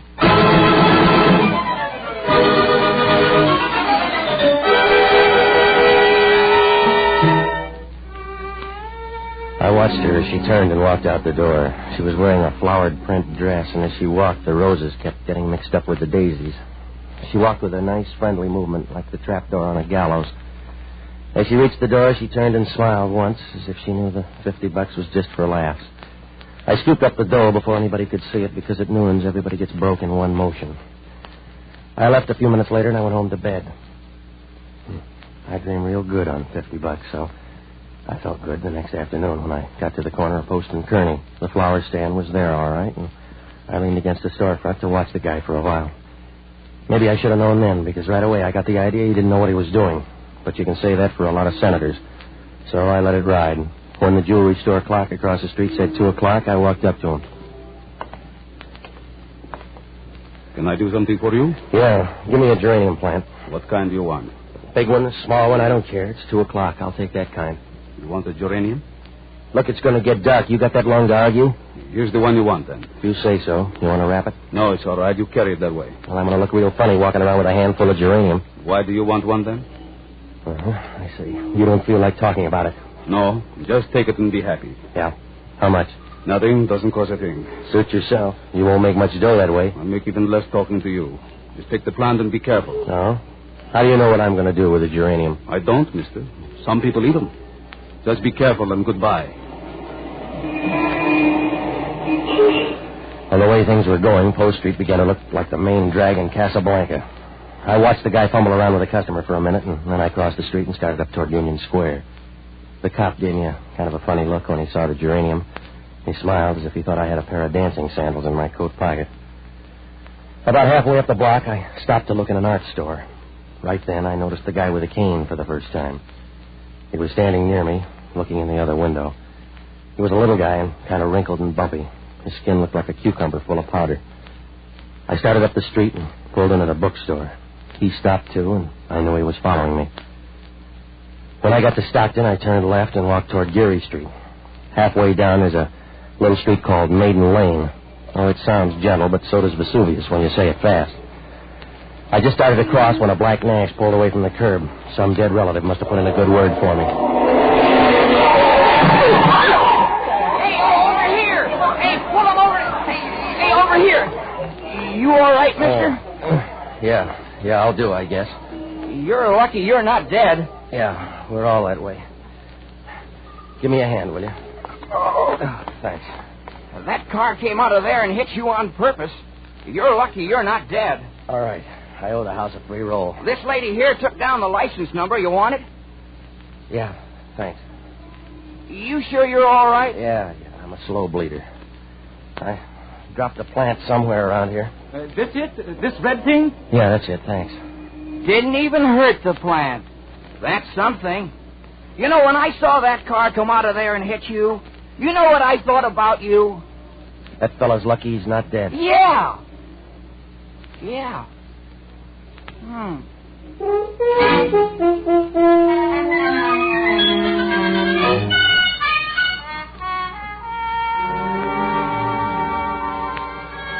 Well, I looked around, but the little guy with the cane had disappeared. As I crossed Union Square, I kept looking around, but he was gone. Well, I tried to forget about it, but I couldn't get it out of my mind. It kept coming back and showing up again like a bad reputation. Why had the guy started to follow me and then stopped so suddenly? And how about that guy in the car and that $50 geranium? Well, I got a cab over at the St. Francis stand, and I rode out to the address that the girl gave me. On the way, I looked at the flower. From what I could see, it was just a geranium planted in a little wooden box. Like all the rest of them, it bloomed unevenly with buds that looked too nervous to come out, like a debutante with thick ankles. When the cab pulled up at the address, it was a rooming house out on Clay Street. The note I had said third floor rear, so I went up there and knocked. There was no answer, so I went in expecting to find anything. Anything but what I did find. Hello? Go away. Go away and leave me alone. She closed her eyes and stopped talking. She was so sick it showed like a searchlight in a cave. Her complexion was pasty and the color of a November sky. She had no expression on her face, just thin lips drawn so tightly the rims were white. No, she wasn't ready to quit yet, but you could tell she'd been papering the house for years. And you wouldn't want to bet on her. She was going to last about as long as a warm snowflake, it was easy to tell. You got a bad cough, you need some sun. I need more than that. Yeah, I guess you do. Who are you? Relax. I'm not the welcome angel. I just brought you some flowers. Is it a joke for somebody? I don't know, lady. With me, it's a $50 hustle. They're your flowers, so you work out the right answer. Go away. Go away, please. You want the flowers? You brought them for me, didn't you? Well, leave them and go away. Well, it's just a geranium. I'm going to leave it on the table. Why'd they send you? My reason was $50. To come to hurt me? I don't know. Do you rate it? Oh, I'm too tired. You couldn't really hurt me, could you? Thank you for coming. Thank you for your kindness. Sure. If that's what it is, you're welcome.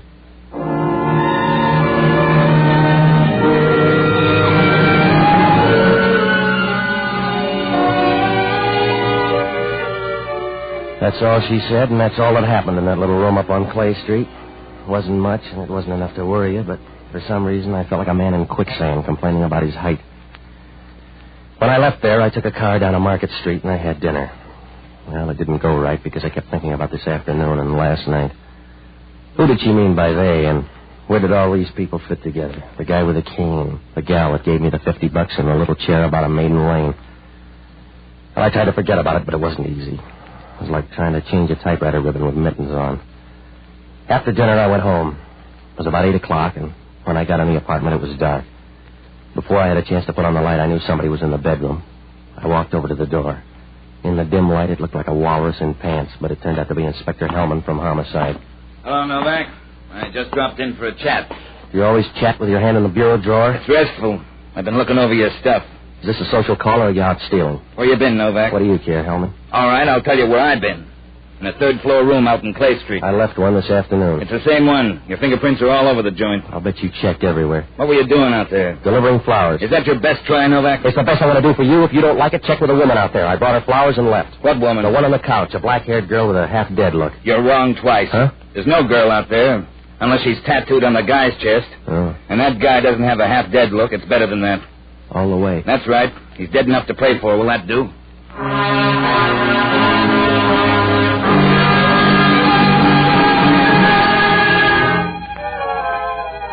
Hellman's sleeve so full of fat, I didn't expect anything else up there. He flipped on the light, and I could see he was real pleased with himself. He was smiling like a guy who's just found his partner bidding no trump with 13 spades. He sat down on the bed and unbuttoned his coat. Part of his stomach oozed out and hung over his belt like a 1910 lampshade. He lit a cigarette, and then he began to run his tongue over a set of teeth that looked more like old mandolin picks than teeth. He blew smoke and looked about as appetizing as a piece of squid pie. Must have been a short argument, Novak. The coroner says the guy checked out in a hurry. What else does the coroner say? It was good poison. You buy only the best, Novak. Don't stub your toe, Hellman. I went up there to deliver a geranium plant. So far, you got a good case. The guy was poisoned with a spring needle, hidden in that geranium box. Who was he? He didn't say, and there wasn't any identification. Do you want to help? I don't know, Hellman. When I was there, we were doing Camille. Some ghost woman was dying on the couch by inches. It was her room. You better check. We did.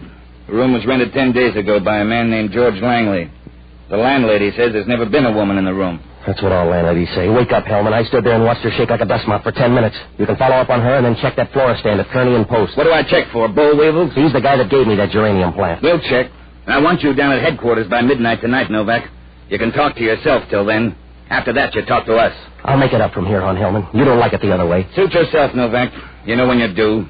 In the meantime, we'll find out what we can. I can't wait that long, Hellman. You couldn't find a tractor on the back porch. I'd hang if I waited for your boys. That's what you're going to do. And at midnight, you can dangle as high as you want. I don't mind as long as my feet are on the same level as your head.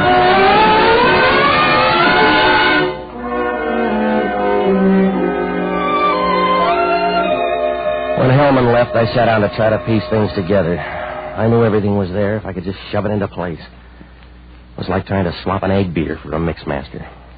I was pretty sure there was something about the geranium plant I should remember. One little thing that threw everything else out of focus. Well, I finally gave up. I was $50 ahead and one murder rap behind. Depends on how you like your fun. $50 is all right, but the pleasure's limited. Like giving somebody a hot foot in an ammunition dump. If I was going to drag the town, I needed help. So I looked up the only honest guy I know. An ex-doctor and a boozer by the name of Jocko Madigan. Oh, he's all right for a guy who thinks people with steady hands are lazy. I finally found him in a little tinsel joint on Mason Street. It was high class for the neighborhood. The smoke was only a week old, and they had a cigarette girl. A long, leggy biscuit that wandered around trying to sell a sour smile at sweet prices. Jocko was down at the end of the bar rolling some olives back and forth. The rhythm was fine. Ah, Patsy, you're just in time to help me off the wagon. A stout glass for Mr. Novak. Oh, I want to talk to you, Jocko. Oh, Patsy, confidentially, I hate martinis. I just drink them for the vitamins. Everybody should have a few vegetables, and I have chosen olives. Look, I'm in trouble, Jocko. Will you sober up and talk? I could do that easily. I've done it 2 or 3 times, and it's no trick at all. But I refuse because it's a vulgar display of willpower. Will you stop, Jocko? You know, Patsy, there are only 2 things that could cause my downfall. Whiskey or women. I'm not particular. You find a nice old widow, and I'll quit this stuff. All right. Some plump old party with a memory as vivid as my own. Preferably somebody rich enough to convince me the lines in her face weren't put there by worry. Oh, stop it, will you? Patsy, I'll allow you to motivate my dissent, but I will not permit you to bring it to a halt. I apologize for interrupting. Go on. What do you know about flowers? Oh, I think they're pretty on a woman's shoulder, but I suppose that's mixed devotion. Why? Well, I'm going to need your help, Jocko. There's a dead guy out on Clay Street, and Hellman's campaigning for me. How do the flowers fit in? A geranium plant. The guy was poisoned with a needle in the box. I took the plant up there to a woman. Clumsy approach. Why a geranium plant? It's a mixed-up story. I got hired in Noonan's bar to pick it up this afternoon at Post and Kearney. I got gumshoed all the way up Post Street and hit by a car at Maiden Lane. You looked bent when you walked in. I took it out to this address, and I gave it to a dying woman. Now she's disappeared, and Hellman's after me for the dead guy on her floor. Oh, I need some help, Jocko. I got to find a way out of this. Well, you passed up a golden opportunity when that car hit you. That's one of the places you come in. Now, here's the license. I want you to hop down and check the registration, will you? What else? Find out who runs that flower stand at the corner of Post and Kearney. Now, if you get back in time, I can check tonight. Tag by my place. I'll either be there or I'll leave a message. Where are you going? To find a woman. That seems like a peculiar way to handle a crisis. Well, I got to find the gal that started me out on this. Patsy, I wish you'd forget about women. And I wish you'd forget about whiskey. Yes, we both have our problems. Except I enjoy one safeguard that you don't. At least I can look at the label and tell how old it is. Good night, lover.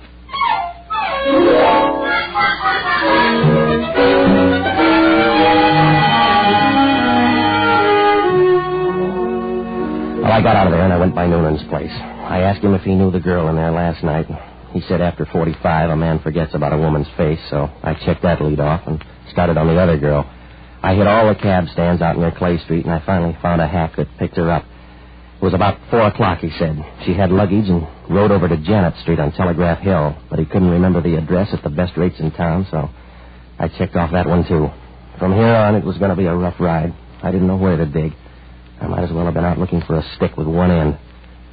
But I could try one more thing. I went by to search the Clay Street joint. It was a dirty room, and the geranium hadn't helped. There was a sweet odor and a thick, dusty cloud all over the place. It was like going to sleep in a bag of an old vacuum cleaner. There wasn't anything there that could help, and on my way out, I heard footsteps. I snapped off the light and waited. The door opened slowly. I couldn't see her face, but I knew it was the girl from Noonan's. Turn on the light and you'll see your friends. Well, Mr. Novak. Sit down. Let's talk. In here? Why don't we drop by a gymnasium and get some fresh air? We can start with your name. It's easy. Say your piece, Mr. Novak. I've run out of $50 bills. Yeah, that's the way it is with my patients. Who killed the guy? I don't know, Patsy. I can narrow it down to one county for you, but after that you'll have to do your own sorting. The police think I did it. Maybe you did. You look big enough to carry the load. I don't care, Patsy. I'm not going to weep. I've got about 3 tiers left, and he isn't high enough on the list to rate one. Who was he? And how'd you find out he was dead? There's generally a dirty rim in the wash bowl. His name was Charles Dowd. Don't worry about him. There's a small-time guy set to fast music. Well, I'm going to worry about him because homicide's worried about him. Then worry in a calm way, Patsy. If you do it that way, I'll help. Sit down. Now, look, lady, you better help out or I'll lose your teeth for you. Patsy, you're tough. And everything, I guess. Who runs that flower stand? It wouldn't help. When he gave you that geranium, there was nothing wrong. For $50, there had to be something wrong. It wasn't full of poison. I know it was in there, and it wasn't poison. Somebody made a switch up here. What happened to the girl? I don't know. Relax. You're going to use up all that nice energy. Look, sis, you can haul in those long legs and give me some answers. I'm going to haul them in long enough to ask a few questions. My turn now, Patsy. Back over toward the door. You can talk on your way. Yeah, you look good with a gun. You made a deal with George. I want to hear about it, Novak. I don't even know George. If he's got a part, you just dealt him in. I'm too old for fairy tales, Patsy. George got to you and found out about that geranium box. It couldn't have happened any other way. Sorry, lady. Remember, you're nothing to me, Novak. You're $50 worth of muscle. You're $50 and I'll spend you fast. Go easy. You're going to break open a scene. I don't know your boy, George, and I can forget you, too. You can do it while you're talking. I came a long way, Patsy. Too far to toss it over for a mail or a bum. You're just a passing pair of pants to me, and I'll throw you away faster than a water gun. Now's your chance, baby. Come on. Oh, let go. You're hurting my shoulder. Relax. You're not going to have one in a minute. Come on, drop it. Now, reach down for that gun, and I'll jam you in the basement faster than a ton of coal. All right. Now, let's hear you talk.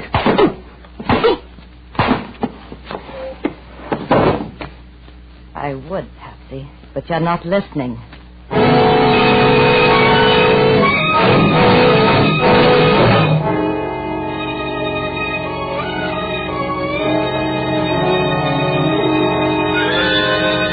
That's what happens when you don't watch the door.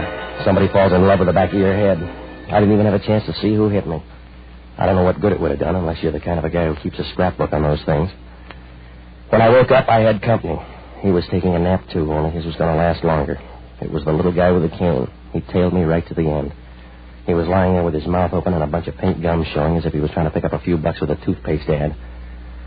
I was still groggy, and I couldn't see around the room, but I could hear a slow, steady squeaking sound. I turned my head, and Hellman was sitting in a rocking chair. He looked as happy as a choir boy on Christmas Eve. You have a good sleep, Novak? Oh, why don't they move the morgue down here? Yeah, I guess you ran out of poison. Why don't you go away, Hellman? Home, maybe, huh? I don't owe your wife anything, so I'll wish that. Who's the guy? I don't know. You looked chummy when I got here. I don't know, Hellman. He followed me all over Post Street this afternoon. Check him yourself. I did. There's nothing on him. I'll bet his gold fillings are gone now. Your trial run was a guy named Charles Dowd. I know. He was arrested in 1942 on suspicion of espionage. He's in business again. A whole bunch of them are, and the kicker has something to do with that geranium plant. What bunch? These dead guys and a lot of others on the same schedule. It's that geranium plant. It all started at Post and Kearney. You better check that florist stand. Don't you ever get tired, Novak? Huh? We checked the florist stand at Post and Kearney. The answer is no. Did you talk to the guy? No, because there is no florist stand at Post and Kearney. You're crazy, Hellman. I got a geranium plant there this afternoon. There's no florist stand at Post and Kearney. If you got a geranium there, it was grown out of a crack in the sidewalk.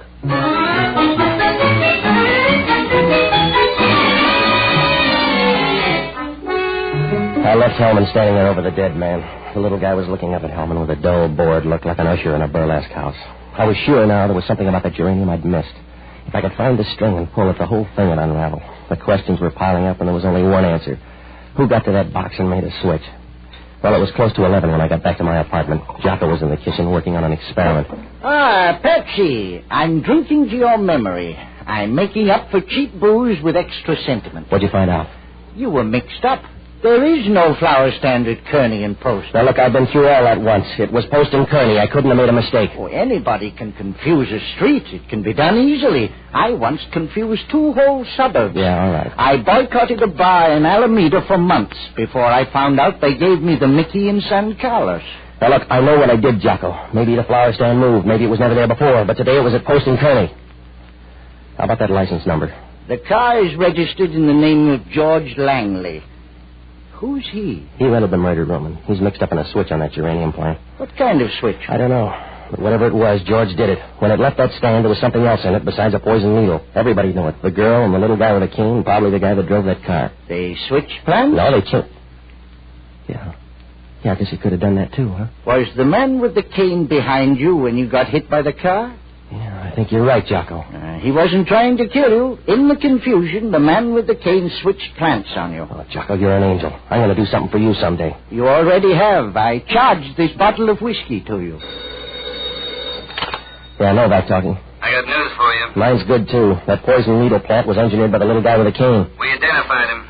His fingerprints match an espionage agent called George Langley. Well, he was due any minute.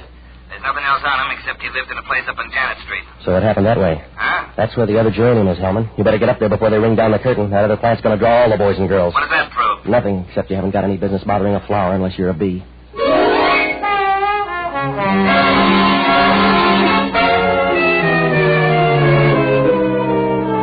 you never know how the cards are going to fall, but when it's a wild game like Red Dog, whichever way they fall, it's going to hurt.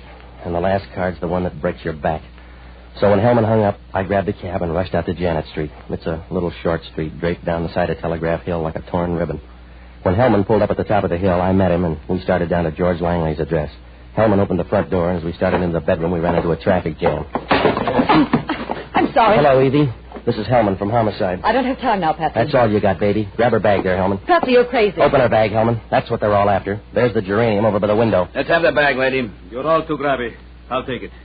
Come on, Evie. Who's this guy? A pixie, Hellman. He's the guy that sold me the flour down at Post and Kearney. I'm sorry you got mixed up, Novak, but I'm short on regrets tonight. Give me the bag, Evie. Go easy. We're going to get in too deep. You're in up to your nostrils now, baby. The bag. I want that piece of paper. You don't need a gun, Gerard. That's up to you, Evie. You double-crossed me, and I'm too old for a new set of tricks. That's the way it had to be, Gerard. You can see that. When George cut in, there was nothing else to do. It was high man in, low man out. You're out there, and I want the bag. Stay away from me, Jerry. Give me time. I'll get far away. I'm going to hang on to it. Stay away, Jerry. I hear you, but that's all, baby.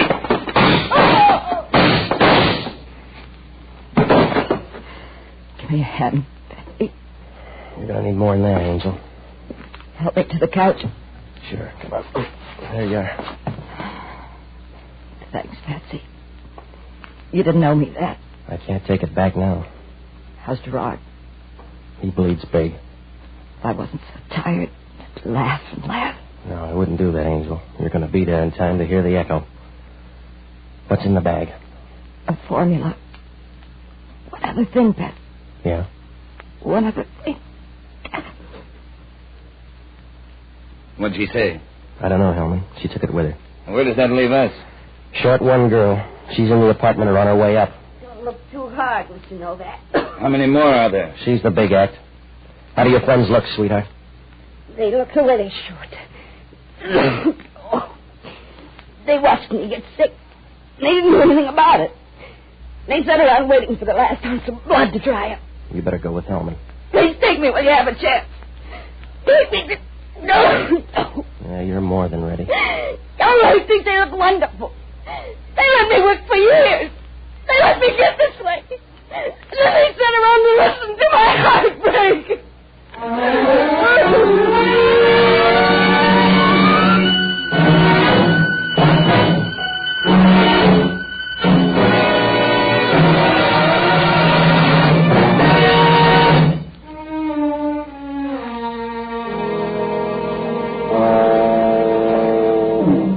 Well, I don't know why, but Hellman was confused.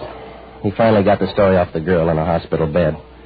All five of them had worked together once, gathering government information, but when the big order came, double-cross set in like an epidemic.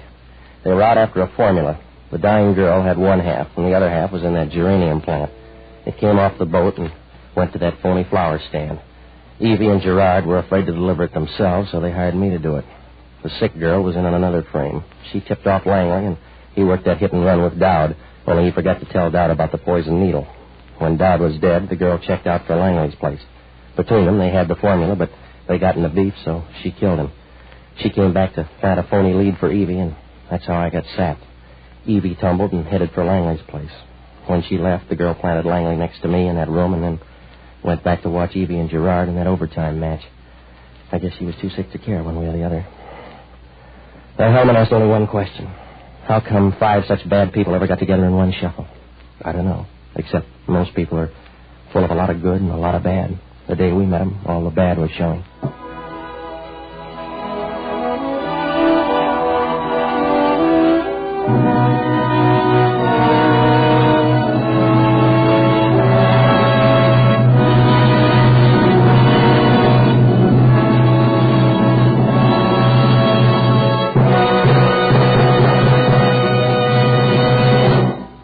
The Armed Forces Radio Service has just brought you Pat Novak for Hire, starring Jack Webb. Pat Novak is produced by William P. Russo. Jocko Madigan is played by Tudor Owen. Inspector Hellman is played by Raymond Burr. Music was composed and conducted by Basil Adlam. Be with us again next week when over most of these same stations we'll bring you Pat Novak for Hire. This is the United States Armed Forces Radio Service, the voice of information and education.